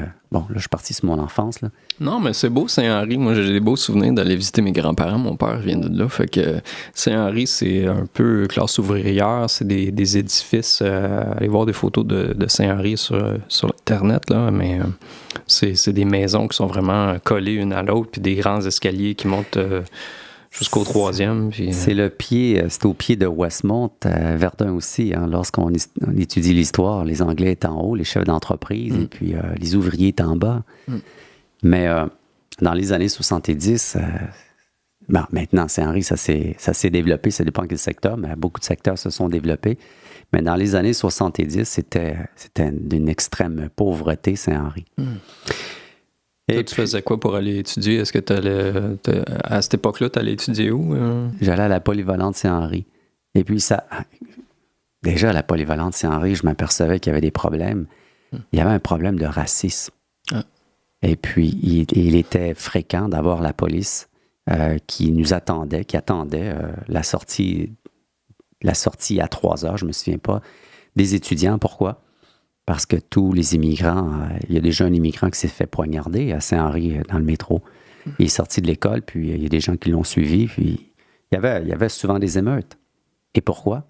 Parce que c'était, je ne sais pas si c'est encore comme ça, je ne penserais pas, mais c'était dans le temps écoutez, on était en classe et puis il y avait beaucoup d'immigrants VS le nombre de Québécois. Et tant qu'à moi, j'ai toujours eu des amis dans ce temps-là, je me souviens très bien, j'avais Troubachin, Kirivut, des Vietnamiens, des Chinois, puis ainsi de suite. Ils étaient vraiment disciplinés, sages, VS les autres. Donc, histoire courte, Saint-Henri. Après Saint-Henri, je n'ai pas fait longtemps Saint-Henri, par contre, je suis revenu, je crois que j'avais 6 ans, j'ai été placé dans des foyers d'accueil. Donc, j'ai eu l'occasion, je dis toujours l'occasion, mais après je me répète, je ne sais pas si on appelle ça une occasion, mais j'ai fait un passage dans les collèges avec les sœurs. Vous savez, les sœurs avec des gros chapeaux. Là. Ouais. J'ai eu cette expérience. Et puis, je crois que c'est 1 an, 2 ans avec les sœurs. Après ça, on m'a trouvé une famille d'accueil. OK. Après ça, on m'a trouvé, c'est ça, une famille d'accueil que j'ai resté, je me souviens plus, peut-être 3 ans, 4 ans. À l'âge de 15 ans. Je sais là, que j'étais plus en foyer d'accueil. À l'âge de 15 ans, j'étais avec ma mère. Je pense que je suis retourné avec mes parents, ma mère, parce qu'ils étaient divorcés. À l'âge de 13 ans, 2 ans avec. Et à 15 ans, je lui ai dit, vous savez quoi? Tes problèmes, j'en veux plus, parce que c'était la pauvreté, c'était le party, puis c'était dysfonctionnel. Là. Je le voyais très bien. Ben, j'ai dit à 15 ans, je lève les claques. Et puis, c'est pour ça, dans l'une de mes présentations, je fais bye-bye à 15 ans. Je m'en vais. Je suis parti avec mon grand frère en appartement. Et lui, ben, il était vraiment sur le party. Moi, je travaillais. Dans ce temps-là, je travaillais à 3,54 $ à l'heure à l'aubainerie Croteau. Ça me prenait, je pense, pas combien de journées de travail pour avoir une bonne épicerie. Et puis... T'étais-tu resté dans Saint-Henri ou t'étais rendu où à ce moment-là avec ton frère? J'étais rendu sur le plateau. Pourquoi? Parce que, il y a une raison, c'est que je voulais vraiment changer de quartier parce que je voulais plus traîner dans cette pauvreté puis dans ces anciennes relations. Écoutez, si je ne me trompe pas, Stéphane Carrière, c'est un ami qui venait coucher à la maison. On était jeunes, on a eu du plaisir ensemble. Ben Stéphane, il a déjà été le chef des Bandidos, là. C'est OK. Donc, il était très important pour moi de changer de quartier. Donc, j'ai changé carrément de quartier. Et c'est pour ça que je me suis retrouvé sur le plateau Mont-Royal. Et rapidement, ma mère, elle avait un ami. C'est un Français. Et ce Français, moi et mon frère, on est allés habiter avec. Et c'est ça, l'histoire du plateau. Et ce Français, je peux pas parler sans penser à lui. Pourquoi? Parce que... Ils s'affirment un peu plus, les Français, que les Québécois. Hein? Je sais pas si c'est là que tu veux en venir. Non, c'est qu'il y avait... il m'a introduit à la spiritualité. Et c'est grâce à lui... Il était hyper plate, mais il était toujours en méditation. Pourquoi? C'est le genre de personne, là, je dis, t'ennuies pas toute seule, Michel? Il dit, je suis pas seul, Alain. Et là, t'as 14 ans, tu regardes autour, 15 ans, il n'y a personne ici, là. Ouais, c'est quoi son trip? Mais c'est à partir de là que j'ai lu tous les livres de Dr. Aimé Fox, Edward Murphy. J'ai tout lu, la visualisation créatrice, les écritures apocryphes. Je me suis lancé dans l'inconscient, les outils intérieurs avec lesquels on doit travailler, toutes sortes de recherches. C'est une quête spirituelle. Dans le fond, tu as utilisé ça pour te sortir de ton mindset de l'époque qui était, tu sors d'une situation difficile, tu étais à Saint-Henri, tu te retrouvais avec des sœurs, là, tu veux sortir de là, tu veux avoir le bon mindset pour pouvoir évoluer dans la société, évoluer toi-même, puis là, tu trouves la spiritualité. Je pense que tout ce que j'ai fait, tout ce que je fais et la façon provient d'une inspiration qui est une intuition, si on peut appeler ça, bon, c'est plus qu'une intuition, provient de quelque chose. Puis effectivement, lorsqu'on est jeune, puis on vient d'une famille vraiment défavorisée, on se pose mille et une questions. Pourquoi, je suis là? Pourquoi tu es là? Pourquoi tu es né dans cette famille? Hein? Et pourquoi à cet endroit? Pourquoi c'est si dysfonctionnel? Donc, tu prends conscience de ton entourage et de la misère assez rapidement. Écoute, j'avais 14 ans et j'avais lu un livre. Ma mère, elle pleure encore à tous les soirs parce qu'elle a rencontré un facteur qui est venu livrer la poste, puis elle est tombée amoureuse de lui, imagine. Et là, je lui ai sorti un bout de papier avec une phrase. Et là, j'ai dit, tu vas répéter ça matin et soir. Une cure. Fait que ta mère, ça a été ton la première personne qui était... Ma mère, ça a été mon premier cobaye. Ouais, c'est ça. Parce que, au-delà de ça, c'est que je la voyais pleurer dans le salon. Elle me disait, va me chercher une débarbouillette d'eau chaude. Et là, je la regardais, elle pleure pourquoi? Quand t'es enfant, hein, tu fais mal à quelqu'un, bobo, ça fait mal, mais il n'y a personne autour, bordel. Mais qui lui a fait mal? Et là, je me suis dit rapidement, j'ai compris, ça se passe entre les deux oreilles. Entre les deux oreilles. Et comment se fait-il qu'une personne passe d'une humeur, en une fraction de seconde, à la mauvaise humeur? Ou l'inverse, une prise de conscience. Donc, toute cette belle mécanique intérieure, ma mère, c'est mon premier cobaye. Je trouvais ça super intéressant. Donc, je lui avais donné des phrases et puis, bon, elle s'est sortie de sa misère. Et là, elle a rencontré un mec. Hein, ça a été son deuxième mari. Et c'est là qu'elle voulait déménager. Puis moi, à 15 ans, j'ai dit non, je ne déménage pas avec vous. Et c'est là que je me suis retrouvé en appartement avec cette personne d'une façon très, très, très spirituelle. Et là, je me suis mis à parcourir toutes les choses qui pouvaient m'apporter une raison d'être. Puis éventuellement, tu as passé de la spiritualité, des livres spirituels, vers peut-être quelque chose de plus l'histoire, ou à quel moment est-ce que tu as, peut-être à travers tes études, que tu as développé un intérêt pour l'histoire? Pour moi, la spiritualité, c'est une histoire. Parce que autant je suis allé voir les Krishna, les bouddhistes, les raéliens, les évangélistes, je les ai toutes faites. Puis j'ai toute une histoire dans chacun d'une. Écoute, juste pour te donner une idée, j'avais à peine 23, 24 ans, j'étais célibataire, puis là, j'ai trouvé un temple de Sai Baba. Sai Baba, si on fait une recherche, c'est un avatar en Inde. Autant qu'il y a des controverses, mais c'est un avatar, il fait des miracles. Il y a des bons livres vraiment profonds sur la spiritualité, puis d'une façon très, très bien écrite. Je trouve un temple de Sai Baba. Wow! Ce que j'ai fait, et là, je me suis dit, je vais aller à leur jam. Et j'arrive là-bas. J'entre dans la place et en entrant, je m'étais dit, wow, c'est sûr qu'ils vont me faire enlever mes bottes, je vais emmener mes souliers. Et là, non, il faut se mettre nu-pied. J'entre et je m'assois Et tout d'un coup, je m'aperçois qu'il y a probablement 7, 8, 9, 10 femmes qui me regardent, qui se tournent la tête pour me regarder. J'ai pas cliqué. 3 secondes, 4 secondes après, il y a une main ferme sur mon épaule gauche. Il dit « Monsieur, vous êtes sur le côté des femmes. » Mais t'as manqué ta vocation, dans le fond. Tu devrais peut-être avoir travaillé comme dans la théologie ou l'anthropologie, ou est-ce que tu sens que t'as manqué peut-être ta vocation à un certain niveau dans ce sens-là? Non, parce que faire un métier, ce que l'on aime, des fois, c'est pas pareil.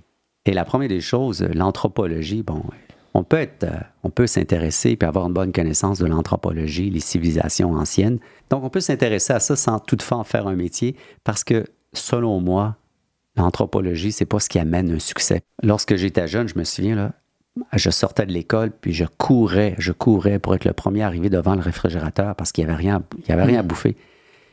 Et je me souviens, une fois, je me suis battu avec ma sœur devant le réfrigérateur et je lui ai cédé la nourriture qui datait de la veille ou 2 jours avant. Je suis allé dans ma chambre et je me disais, un jour, je vais être riche. Riche. Mais à cet âge-là, on ne sait pas c'est quoi la richesse. Ouais. On veut être riche, pourquoi? Parce qu'on veut manger. On veut bien manger. Et à Saint-Henri, dans ce temps-là, les vols qu'on faisait, on ne volait pas à une banque. Un billet, moi, je ne connaissais pas c'était quoi un billet. Lorsqu'un camion de flamenco, le poulet, qui se stationnait à l'arrêt d'IGA, puis il rentrait, nous, on sortait, là, on allait dévaliser le camion flamenco. On volait de la nourriture. Non, mais tout ça tu dis que ça apporte pas le succès, mais je veux dire, ça a sans aucun doute contribué à ton succès. Tu t'en es servi de ton instinct, ton intérêt pour l'anthropologie, de la spiritualité, ça a quand même contribué à ta compréhension de la société, puis ça l'a aidé justement à tes projets d'entreprise. Puis, En fait, je pense que c'est le lieu où est-ce que je suis né qui a aidé à tout ça, la pauvreté, ainsi de suite. Mais j'ai une histoire parce que lorsque j'avais à peine 24 ans, j'avais un projet. C'était mon projet aujourd'hui qui était We Rose. Je ne savais pas comment c'était pour s'appeler. Et j'ai écrit un manuel qui était le régime mental. Bon, j'avais fait toutes mes lectures et je me disais qu'une personne qui veut nécessairement réussir doit s'enlever les tâches à l'inconscient. J'appelle ça des tâches en psychologie salon parce qu'on a des habitudes, on a des peurs, on a des craintes, on a toutes sortes de choses de la façon dont nous avons été éduqués. Donc, j'ai écrit un manuel. Et à la fin de ce manuel, je passe très rapidement, j'avais écrit mes rêves. Et dans la fin de ce manuel, il était écrit le projet We Rose, sans savoir quoi que c'était. Et j'avais 24 ans. J'avais seulement 10 000 $ en banque. Et j'étais allé voir une firme de marketing. Je leur avais expliqué mon projet. Ils se sont foutus de ma gueule. Je suis arrivé à l'appartement à Verdun et j'ai pleuré. Et je me disais, mais pourquoi tu as cette putain d'idée dans la tête de vouloir faire un projet qui peut apporter des changements? Mais pourquoi, Alain, pourquoi? Une intuition me dit, peu importe, m'a dit ou me guidait, OK, lance-toi dans la rénovation. Je voulais rien savoir de la rénovation. Je n'étais pas allergique à la poussière, mais je déteste. Bon, c'est plus pareil aujourd'hui, c'est pas que je déteste, c'est que je manipule bien l'immobilier. Et c'est à partir de ce moment-là que j'ai commencé dans l'immobilier la rénovation. Rénovation de 50, 100 unités, les gros projets. Et c'est pour ça qu'à un moment donné, lorsque j'étais à Cancun, mon histoire se referme dans une boucle, je me disais, Alain, qu'est-ce que tu attends? Tu as fait l'immobilier, maintenant, tu n'as plus de raison. Tu n'as plus de raison pour ne pas le faire. Tu étais avant-gardiste, tu l'avais déjà pressenti qu'il y avait ce mouvement-là social, entrepreneurial qui se préparait. Tu avais anticipé ça. Les personnes chez qui tu étais allé cogner, eux, n'avaient pas nécessairement cette vision-là. Fait qu'éventuellement, tu as vu que le temps est arrivé pour toi de faire un move dans ce sens-là. Ma perception, autant que j'aime les écritures de Nostradamus, autant que je crois à pas je crois, mais l'être humain a son histoire. Puis les astres ont ces histoires aussi. Hein. Il y en a 12 astres, peu importe. Mais nous arrivons dans un changement, dans des prises de conscience qui doit se faire et doit avoir lieu. Ce que nous faisons aujourd'hui, c'est peut-être quelque chose qui va être qui va avoir un bénéfice, excuse-moi, sur nos petits-enfants. Mais eux, si on ne le fait pas, nous, ils vont se poser la question, parce qu'à un moment donné, il va y avoir un non-retour. Et ce non-retour, selon David Suzuki, il est bientôt. Bon, on est déjà là. Dans le fond, à chaque mois d'août, je pense qu'on a atteint le quota de consommation, puis on a... Et ça, maintenant, c'est le mois d'août, mais avant, c'était avant. Ça, c'est selon le rapport de Planète. Il y en a plusieurs qui le disent, là. Selon le rapport de Planète, j'ai lu le 2012, je ne me souviens pas lesquels, je les ai quasiment tous feuilletés. Ben oui, on emprunte tout ce que l'on extrait de la Terre, on l'emprunte à partir du mois d'août, sur l'année qui vient. Mais à un moment donné, vous savez, on dit qu'en 2022, on a besoin d'une deuxième planète pour vivre. La surpopulation, là, c'est un sérieux problème. Mais on fait quoi? On continue. Il y a plein de choses que l'on fait et on ne se rend pas compte. Pourquoi? On est des consommateurs. On est des consommateurs. Il faut suivre le train, il faut respecter le statu quo. Si le boom, il y a deux choses que, d'après moi, qui drivent l'être humain, la nécessité et l'urgence. Si tu as le feu au derrière, tu sais quoi? Je n'ai même pas à te demander si tu vas te lever, tu vas sauter de ton siège. Ça brûle. Tu fais quoi? Tu bouges.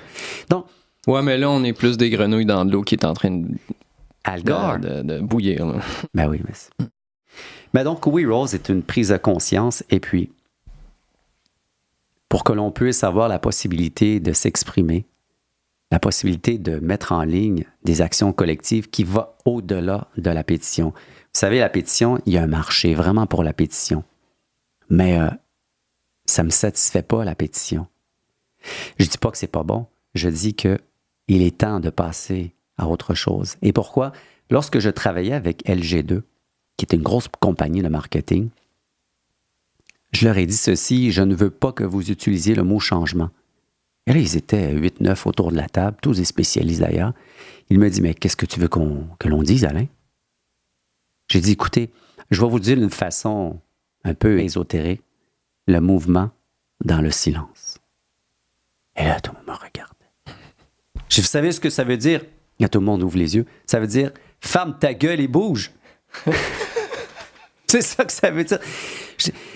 Le mot changement a été dilué par l'inaction des gens. Puis j'ai dit, lorsque les campagnes de politiques inscrites sur leur caravane, changement, non, ouais, on est mort. Donc, ouais, c'est vrai. Donc, lorsqu'on dit le mot changement, je dis, croyez-vous que We Rose va survivre si on dit qu'on va apporter des changements? Et c'est pour ça que je dis toujours, pour moi, le changement est dans l'action. Bouge ton putain de derrière, excusez-moi ce que je veux dire. Bouge ton putain de derrière, c'est tout. Et pourquoi? Parce qu'on n'aura pas besoin de dire « Hey, qu'est-ce que tu fais? » On n'a pas besoin de poser la question. On voit que tu agis. Le changement est dans l'action. Pourquoi est-ce qu'il y a un besoin humain de se faire servir, de s'asseoir sur ses lauriers, admettons un junk food, un restaurant, où on a toujours ce besoin-là d'avoir quelqu'un qui va venir nous servir puis nous offrir une espèce de confort. On a besoin de ça. Comme biologiquement, l'être humain, je trouve que c'est dommage parce qu'on s'assied sur nos lauriers puis on oublie de prendre action, on oublie de se lever. Puis comme on mentionnait les Grecs tantôt, mais les citoyens prenaient la démocratie comme un devoir social, devaient aller prêter leur voix à la discussion. Ils ne restaient pas chez eux à écouter la TV ou à rien foutre. Là. Je pense que l'être humain, c'est mon opinion, tout ce que l'on peut lui apporter pour qu'il se crée une habitude, et l'habitude s'est installée dans beaucoup de choses dans notre société. Et lorsqu'on change ces mécanismes, la majorité des gens, ils sont ancrés dans des habitudes au quotidien. Selon moi, c'est un faible chez l'humain d'avoir ces habitudes, le confort.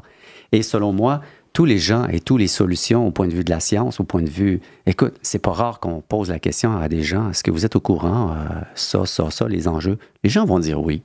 La majorité vont dire, ah ben oui. Tout le monde en entend parler des enjeux.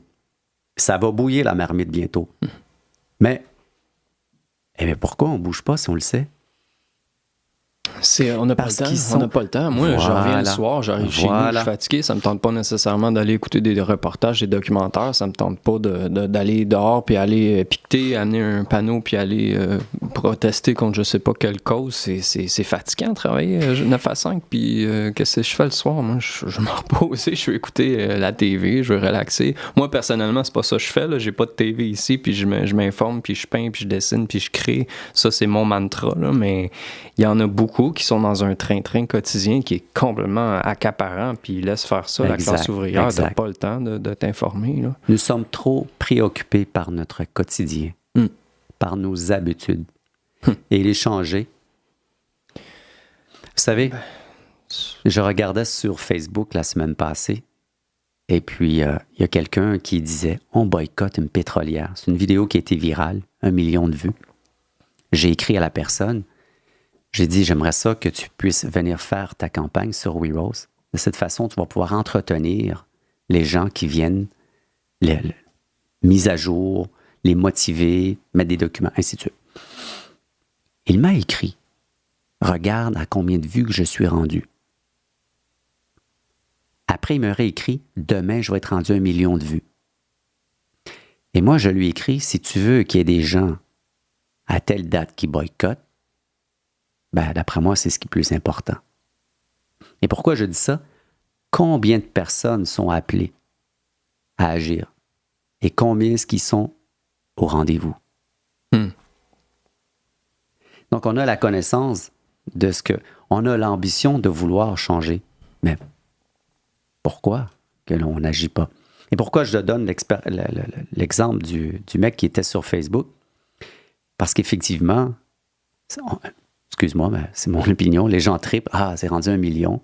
Attends, c'est pas le million qui compte. Moi, j'ai déjà vu des associations qui ont dit sur le web, ça a été un succès. Nous avons eu X nombre de personnes. Puis moi, je dis, attends, c'est quoi le succès? On a réussi à sensibiliser les gens. Ouais, OK. Ils retournent à la maison. Non seulement ils sortent dehors, et puis la sensibilisation est partie. Autrement dit, le changement est dans l'action.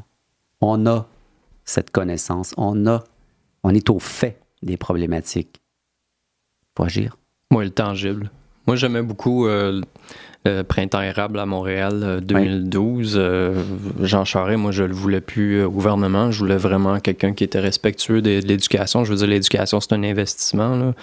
Là. Donc, justement, les marches qu'on a faites, moi, j'étais là avec l'Agostina, les casseroles, j'ai frappé, j'ai adoré faire ça. C'est sûr que moi, quand ça commençait le tabac commençait vers la fin, que les policiers commençaient à frapper ces étudiants, ça, c'est certain que je me suis éloigné de ça. Moi, je suivais de près avec Radio étudiante. Ah oui? C'était bien de voir leur kit, un gros pack-sac à l'arrière, là, puis ils filmaient en direct sur la radio étudiante. Ça, c'était CKUT, CISM, probablement d'autres radios. Est-ce que c'était ça? Je ne me souviens pas. CISM, CKUT, surtout, eux autres sont toujours très engagés. C'est Radio McGill, je crois. Puis eux étaient là sur le terrain. Puis je pense même qu'ils se sont fait détruire un peu de leur équipement par les policiers. Là. Si je ne me trompe pas, je ne veux pas dire des faussetés, là, mais j'ai l'impression que c'est ça qui s'est produit. Là. Mais tu vois, le printemps érable, c'est une démonstration d'un écœurette aigu. Il s'est mélangé toutes sortes de casseroles là-dedans. Là. C'était un écœurette aigu. C'est un processus démocratique qui fonctionne parce que Jean Charest, finalement, pour ceux qui ne le savent pas, est sorti pas longtemps après. Là. Exact. Mais je pense que la société est rendue à ce point de vouloir changer. La seule chose, ce n'est pas facile par rapport à nos habitudes, notre quotidien.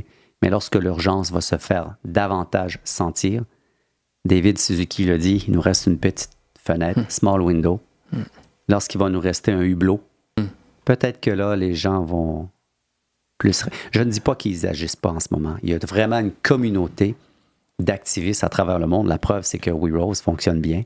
Mais il reste que il y a une volonté. Il faut que la majorité... En fait, ce qu'il faut, c'est un effet de bascule. C'est dans les livres de marketing, dans les livres de révolution. Et lorsqu'on va chercher les initiés, la petite masse, ben, il y a risque d'avoir un effet de bascule. Ça, dans le fond, l'objectif, c'est d'aller chercher assez de gens pour créer un hype, entre guillemets, excusez-moi l'anglicisme, là, mais pour que, je sais pas si je me trompe, mais pour briser la barrière des filtres médiatiques ou les grandes corporations qui contrôlent les médias pour accéder à la conscience populaire, Bien pour sûr. accéder à ceux qui écoutent la TV. Parce que ces mouvements-là sont principalement sont présentés par le web, dans le fond. Je sais Absolument. pas si We Rose, à quel niveau, tu mentionnais tantôt que tu as parlé avec Mario Dumont, fait que dans le fond, tu as brisé la barrière pour accéder à la conscience populaire à quelque part. Là. On parlait, entre autres, bien sûr, des trop-perçus d'Hydro-Québec, mais effectivement, le web, ça nous permet de rejoindre tant de pays. On est dans 226 pays présentement. C'est incroyable. C'est incroyable, 226 pays. Mais revenons... Imagine s'il n'y avait pas eu de web. Imagine s'il n'y avait pas eu de web. D'ailleurs, il ne faut pas se cacher, là. C'est pour ça qu'ils resserrent le contrôle, oui, le contrôle. Parce que lorsqu'une société... Qu'est-ce qui va se passer en ce moment là, avec justement le contrôle sur le web, comme tu mentionnes, les Américains, c'est le FCC, je crois, qui veulent vraiment contrôler le web là, en ce moment. Là. Moi, ça m'inquiète vraiment parce que pour ceux qui s'en rendent pas compte, là, s'ils contrôlent le web, notre façon de communiquer entre nous présentement qui nous donne la force sera plus là. Puis ça va être un web encore pire que juste un web à deux vitesses. Là. Ça va être vraiment quelque chose qui va devenir le flux principal d'entertainment, entre guillemets. De mon opinion, lorsqu'on va chercher une masse critique, il peut avoir effet de bascule dans une société, ça, tous nos gouvernements le savent, mais c'est parce qu'on appelle ça un problème d'État.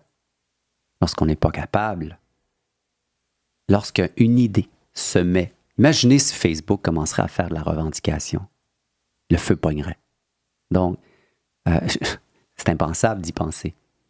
Donc, c'est pour ça qu'un certain pourcentage, pour avoir un effet de bascule, une masse majeure partie qui font partie d'un mouvement ou quoi que ce soit, on appelle ça un problème d'État. Et pourquoi? Parce que lorsqu'on n'est plus capable ou en mesure d'orienter quelque chose dans un État, on appelle ça un problème d'État. Donc, on fait quoi pour bien contrôler une société? Ouais, c'est les médias, c'est l'entertainment, c'est les proposer des valeurs, c'est proposer des façons de faire, puis c'est d'inculquer une méthode pour mieux se fondre dans le moule, puis dans le statu quo, puis de promouvoir le statu quo, puis rien changer. Puis... Exact. Imaginons si tous les citoyens et citoyennes étaient d'accord avec un truc. On va dire ça va pas bien demain. Ben, c'est pour ça qu'on investit. C'est pour ça qu'aux États-Unis, tu sors de ton université puis tu dois un 400 000 $ de dette pour tes études puis que tu ne trouves pas une job. Puis dans le fond, ça fait l'affaire au gouvernement que les gens sont un peu abrutis puis ne soient pas trop en quête intellectuelle. Là. Omar Aktouf, à l'université, il en parle. Hein. Je pense qu'il a fait un livre, je ne sais pas s'il parle des bipèdes. Il dit très bien les programmes qui sont à l'université nous apprennent à manager entre ça et ça. Mais lorsqu'on arrive dans la vraie vie ou autre chose à faire que ce que nous avons appris, on fait quoi? Et ce qu'il a été mis en place, d'ailleurs, il y a des bonnes vidéos, Omar Aktouf. Je vais aller voir ça. Omar Aktouf. Mondialisation. Incroyable. Si vous voulez écouter vraiment qu'est-ce qui se produit dans la mondialisation, je pense qu'Omar Aktouf est l'une des personnes, professeurs, qui peut... synthétiser puis vraiment vulgariser la situation. Ah, bon, je vais aller voir ça. Ce que j'aime, à titre d'exemple, je me souviens plus, mais il disait que les 5 salaires ou les 4 salaires des plus grands présidents aux États-Unis équivaut à X nombre d'années de salaire béninois, éthiopien, je pense que c'est 200 000 ans de salaire moyen éthiopien, puis ainsi de suite. Là, on est complètement déséquilibré. Là. On est vraiment plus à la bonne ligne. Ça, c'est l'objectif d'une vie, c'est de faire autant d'argent puis d'avoir son yacht de 50 pieds avec un autre yacht qui peut se garer à l'intérieur. Là, je veux dire, c'est ça. Ça n'a pas de sens. Un autre de 40 pieds. Ouais. Mais We Roll, c'est ça. C'est une réflexion. Puis, ce qui est intéressant, si je peux parler de We Roll, c'est que dans les actions que l'on propose, ce sont les actions qui sont attitrées à différents niveaux d'engagement.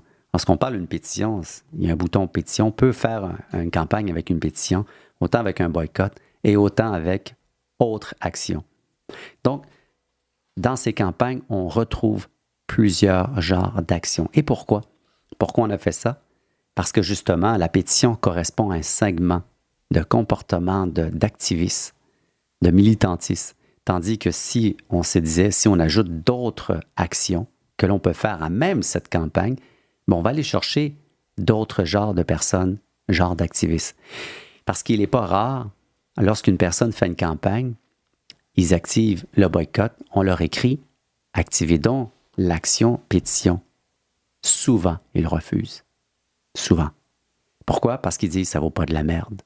Et vice-versa, celui qui va activer la pétition, souvent, si tu lui dis « on va faire une manif ou un boycott », on dit « non, on reste dans la pétition ».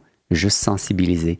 Donc, le côté d'engagement pour changer ce monde n'est pas au même niveau pour chaque personne. Tout à l'heure, c'est vrai ce que tu disais, on est occupé, j'arrive le matin, je quitte le matin, j'arrive le soir de travailler, je suis fatigué. Mais juste dans ton comportement quotidien, dans ce que tu consommes au quotidien. Aussi bête, hein? Moi, je me suis aperçu, je me brossais les dents, là, je laissais l'eau couler. J'allais, pourquoi tu laisses l'eau couler? Ferme l'eau. Les habitudes de vie. Les habitudes de vie. Jeter le plastique, puis plein de choses comme ça. Ben, il y a une corrélation à faire exactement aussi avec ton salaire. Je veux dire, ton salaire provient de où? Est-ce que ton salaire, c'est une entreprise qui a été commanditée par le gouvernement actuel? Est-ce que toi, tu vas aller justement te lever contre certaines habitudes du gouvernement ou tu vas juste fermer ta gueule parce que si tu commences à te lever, ben, ma job est en péril, mes vocations professionnelles... J'aimerais avoir un salaire, mais j'en ai pas. J'en ai pas. Pourquoi? Parce qu'on est déficitaire depuis X nombre d'années.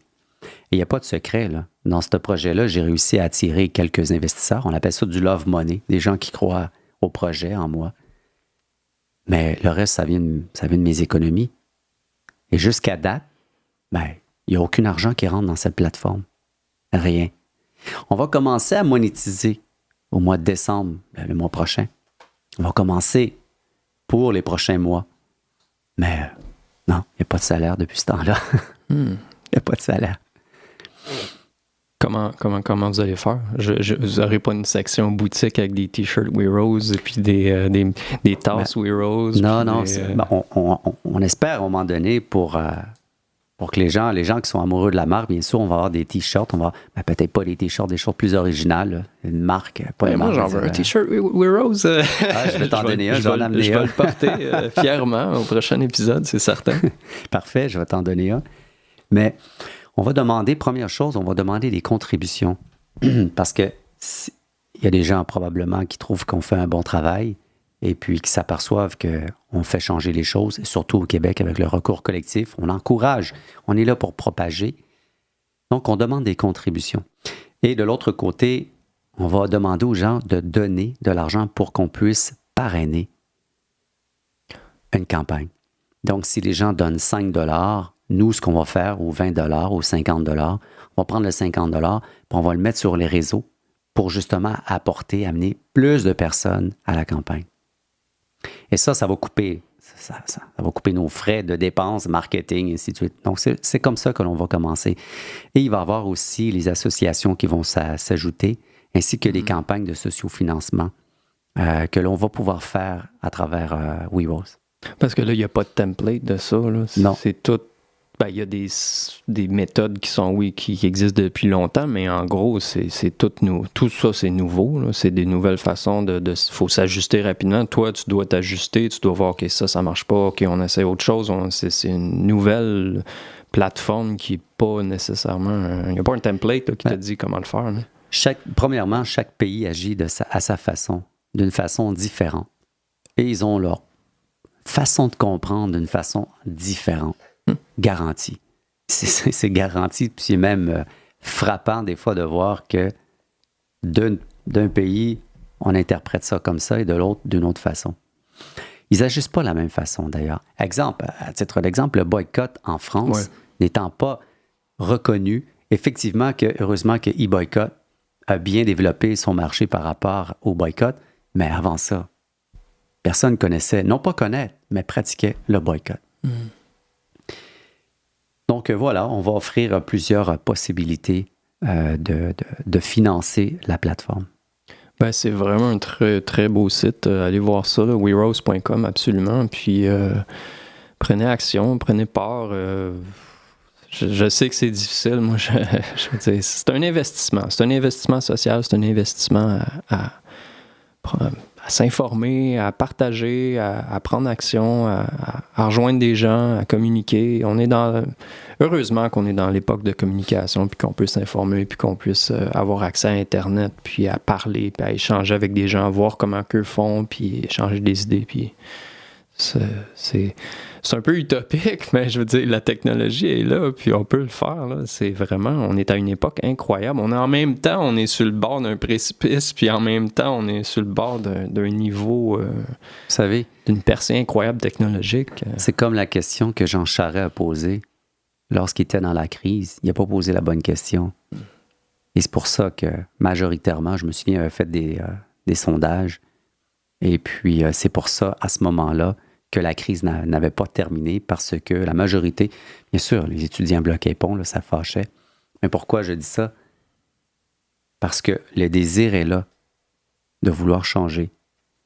Mais de quelle façon? De quelle façon appréhender ce changement? C'est autre chose. Donc, c'est pareil.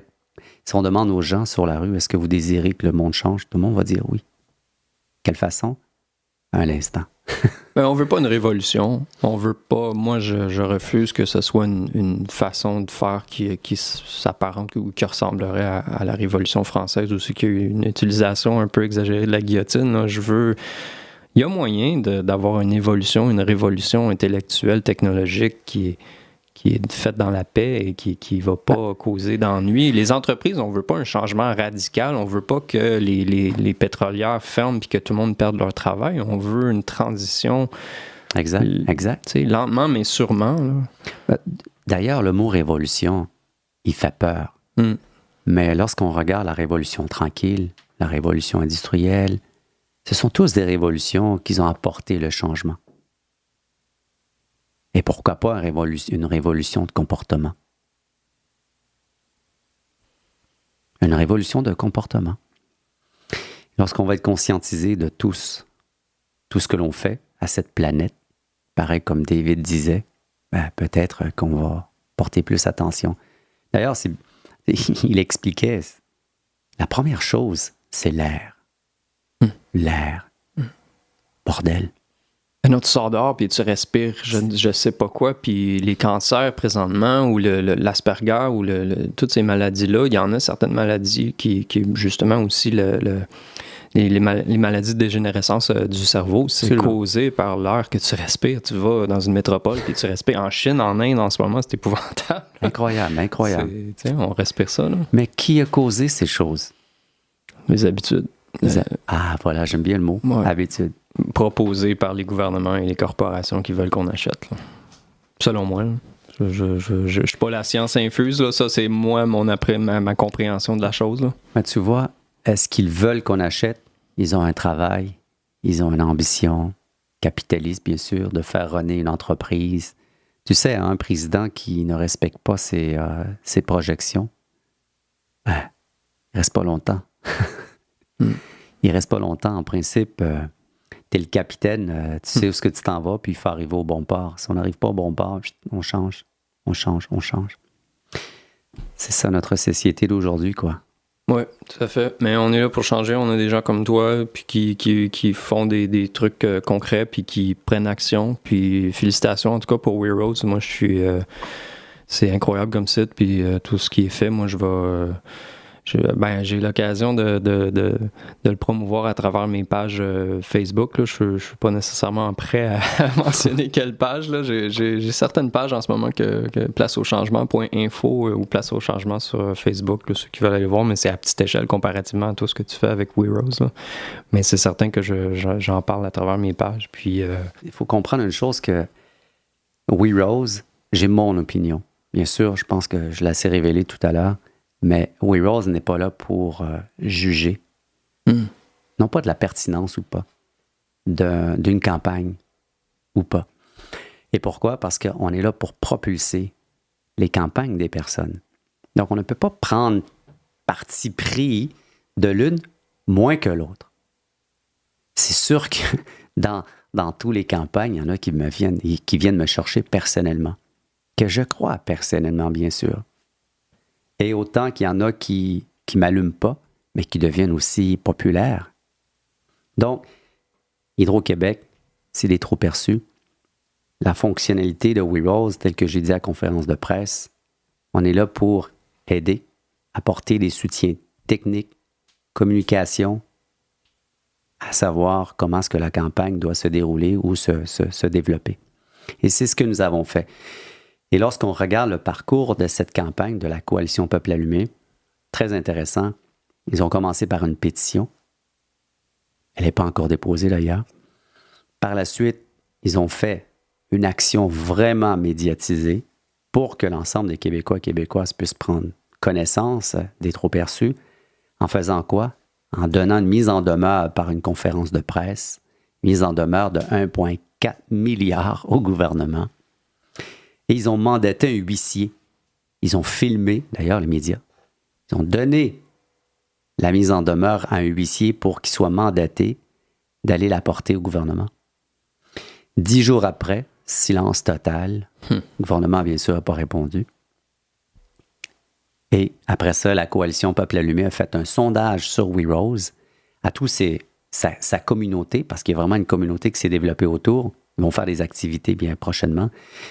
Et ils ont voté pour une action légale. Et c'est pour ça que WeRose, bien sûr, a aidé à chercher une boîte d'avocats spécialisés en énergie pour justement amener ce recours collectif qui a été déposé au grand public. Donc, on fait... Donc, chaque projet amène une façon de voir, OK, eux ont fait ça, il manquait ça comme option sur le site, peut-être qu'on pourrait rajouter ça pour informer les gens comment... Exact. C'est un peu du e-learning à quelque part, ou est-ce qu'il y a une facette e-learning où c'est que faites ça de cette manière-là? On vous propose de... Pas encore, on va le faire prochainement, bien sûr, parce que c'est du développement vidéo. Mais à titre d'exemple, il y avait une personne, elle a écrit un plan très bien composé, très bien fait. Elle indique qu'elle veut faire une manifestation dans 20 pays dans 6 mois. Wow. Oh, attendez. Donc, on intervient. Pourquoi? Parce que notre but, c'est justement que les campagnes se réalisent. Et puis, on a modifié le plan avec cette personne. On l'a aidé à ce que ça soit réaliste, atteignable, logique. Et des fois, il y a des gens qui écrivent certaines revendications, campagnes. Il y a trop de mots, là. Ouais. Un peu difficile à comprendre. Donc, synthétiser, c'est vraiment l'appui et l'aide que nous apportons aux gens qui vont déposer une campagne. D'ailleurs, j'ai reçu plusieurs mails après la campagne d'Hydro-Québec. On parle de la Beauce, un monopole sur les trucs de câble haute distribution. Une autre personne qui parle d'un recours collectif justement pour les heures supplémentaires des employés qui ne sont souvent pas payés. Ah, il y a plein de... C'est un peu comme du open source, hein? C'est comme les nouvelles méthodologies entrepreneuriales. Il y a l'idée de justement le open source aussi, que c'est un peu ça, parce que vous proposez un code, entre guillemets, fonctionnel, mais les gens peuvent rajouter des codes à ce code-là. Je ne sais pas si c'est une bonne façon de le visualiser, un peu l'idée du open source. Là. Si on peut dire, parce que la fonctionnalité autre, ça n'a rien à voir avec la programmation, là, mais la fonctionnalité autre peut faire en sorte que tu peux ajouter n'importe quelle action que tu désires. Donc, la mise en demeure, c'est tout nouveau, là. Ainsi que le recours collectif, c'est du jamais vu, un réseau social. Mais attendez, l'action qui s'en vient va faire 2 fois plus d'éclat médiatique. Les élections s'en viennent. Donc, il va y avoir un bouton engagement électoral. Pas promesse. Ah oui, engagement. Engagement. Une promesse, ça se noie dans l'eau. Là. D'essayer de noyer un poisson dans l'eau, ça ne marche pas. Engagement électoral, ça promet. Parce que oui, les élections s'en viennent. Et c'est ce que la coalition veut, un engagement électoral. Et je suis persuadé qu'après qu'Hydro-Québec fasse un engagement électoral, tout le monde va en parler, bien sûr. On va convoquer les chefs des partis. Ils ne viendront pas. En tout cas, on a tout un plan. Il va y avoir plusieurs campagnes avec des engagements électoraux lorsqu'il va avoir lieu des élections. Oui, parce que les politiciens, nous autres, on cherche à ce qu'ils soient redevants, ou pas redevants, mais qui de respecter notre vote. Oui. Moi, lorsque je fais une promesse à mon voisin, il ne m'oublie pas. Lorsque je la fais à ma femme, elle ne m'oubliera jamais. Mais ça doit être stressant. J'ai voté pour toi. Oui, c'est ça. Ben, on vote pour eux, mais ça doit être assez accaparant. Psychologiquement, ça doit être stressant d'être politicien, d'avoir tous ces gens-là qui veulent quelque chose, puis aussi l'argent qui a été injecté dans des campagnes de politique pour être élu, mais après ça, les politiciens vont aller ouvrir la porte à ceux qui ont donné le plus d'argent, puis on en parlait tantôt, les gros argents, c'est ça qui motive la politique, là. Je ne vais pas m'aventurer sur la politique, mais il reste que ça doit être stressant, bien sûr, assurément. Mais chose certaine, je crois fermement jusqu'au profond de mes tripes que le changement attendu ne passera pas par la politique traditionnelle. Assuré. C'est les mouvements grassroots, c'est tout ce qui se passe en ce moment. Absolument. C'est les mouvements citoyens, c'est vraiment... il y avait une statistique que j'ai vue, je me souviens plus exactement où, mais qui disent que justement les actions citoyennes, les trucs comme We Rose, c'est les TED Talks, je pense que c'est sur TED Talk qu'il avait fait cette statistique-là où on est dans une époque où il y a le plus de mouvements citoyens qu'il y a eu... que jamais eu, exactement. Ouais. Comme il y a plus de consommation, plus de psychotropes, prescrit, plus de dépression, plus de ci, plus de ça, plus de pollution. Ça n'arrête pas. Ça ne fait que... Oui, on est fâché, là. On veut changer, là. On est tanné de se faire dire quoi consommer, puis de ne pas savoir qu'est-ce qu'il y a derrière le rideau, puis de juste continuer à promouvoir ce statu quo-là qui finalement est en train de détruire l'environnement, puis on veut prendre action. En tout cas, moi, depuis 2004, j'écoute des documentaires au moins à chaque jour, puis... C'est évident pour moi. Là, j'ai l'impression que tout le monde est dans la même position par rapport à ça. Là, l'environnement, sans environnement, on est foutu. Là. C'est maintenant ou jamais. Là. Écoute, David, sans l'air, on fait quoi? Ouais. Sans l'air. Lorsqu'on va respirer avec une paille dans un sac. Ben, tu pourrais aller essayer de rencontrer David ou peut-être sa fille. Je pense que c'est sa fille qui a pris la relève je sais pas. Maintenant qu'il est trop âgé. Je pense que c'est sa fille. Je ne suivais pas David Suzuki. Et non pas par hasard, mais dans le congrès que je suis allé pour les associations, il était l'un des invités. J'ai vraiment, vraiment adoré. D'ailleurs, avec regret de ne pas le connaître davantage puis de ne pas l'avoir suivi. C'est ce que je vais faire prochainement, écouter probablement beaucoup plus de documentaires et d'opinions et de livres. Ouais, c'est ça, les valeurs qu'on mentionnait tantôt qui manquent, les traditions, puis les valeurs, c'est justement le respect des aînés. Ça, c'est quelque chose qui manque, là, qu'il ne faut pas oublier. Je veux dire, la valeur d'avoir des grands-parents qui sont là pour aider à l'évolution des enfants, c'est quelque chose qui manque un peu, comme avec l'individualisme. Puis tout a changé. C'est comme dans le livre de Marie-France Bazot, ça se peut-tu? Ah, ouais. Elle a écrit « Qu'est-ce que le Québec a-t-il besoin? » Puis dans la page couverture, il y a une batterie avec 2 pôles là, qui prend comme un choc. Là, on va électrocuter le Québec. Et à l'intérieur, il y avait le maire, je pense que c'est du Mont-Royal, plateau Mont-Royal. Il disait qu'anciennement, les quartiers étaient faits en sorte que le dimanche, tous les gens se réunissaient à un endroit et on placotait, on échangeait. Et maintenant, ça n'existe plus. Puis c'est justement les podcasts aussi comme ça. Moi, c'est la façon de vraiment normale de parler avec quelqu'un. Là. On aurait pu le faire par Skype, mais puis merci de t'être déplacé jusqu'ici, mais je veux dire, par Skype, ça n'aurait pas donné le même résultat. Il n'y aurait pas eu le contact humain. Là. C'est important. Je pense qu'on a assez jasé. Ça fait comme un bon 2 heures. Je sais pas que... Il faut la couper. Ouais, c'est sûr, je vais couper un petit peu, là, mais en gros, c'est vraiment du bon contenu. J'apprécie vraiment que tu aies pris le temps, Alain Mignot, d'être passé pour me jaser au Eric Zone Podcast. J'apprécie. C'est toujours fascinant de parler avec du monde qui sont intéressés par les causes sociales, qu'est-ce qui se passe en ce moment. Est-ce qu'il y a des choses que tu voudrais promouvoir avant de partir? www.werose.com. On a notre page Facebook. Là, souvent, c'est là que l'on va s'alimenter par rapport à ce que l'on fait, les activités, et ainsi de suite. Twitter, mais notre page Twitter est un peu à l'international. Donc, lorsque l'on tweet, on a Twitter France, We Rose France, We Rose USA, et We Rose général. Et puis dans le général, vraiment, on a des gens à travers la planète là, qui... Donc, lorsqu'on annonce une nouvelle du Québec, bien sûr, elle n'a pas la même amplitude que si on annonce sur notre page Facebook.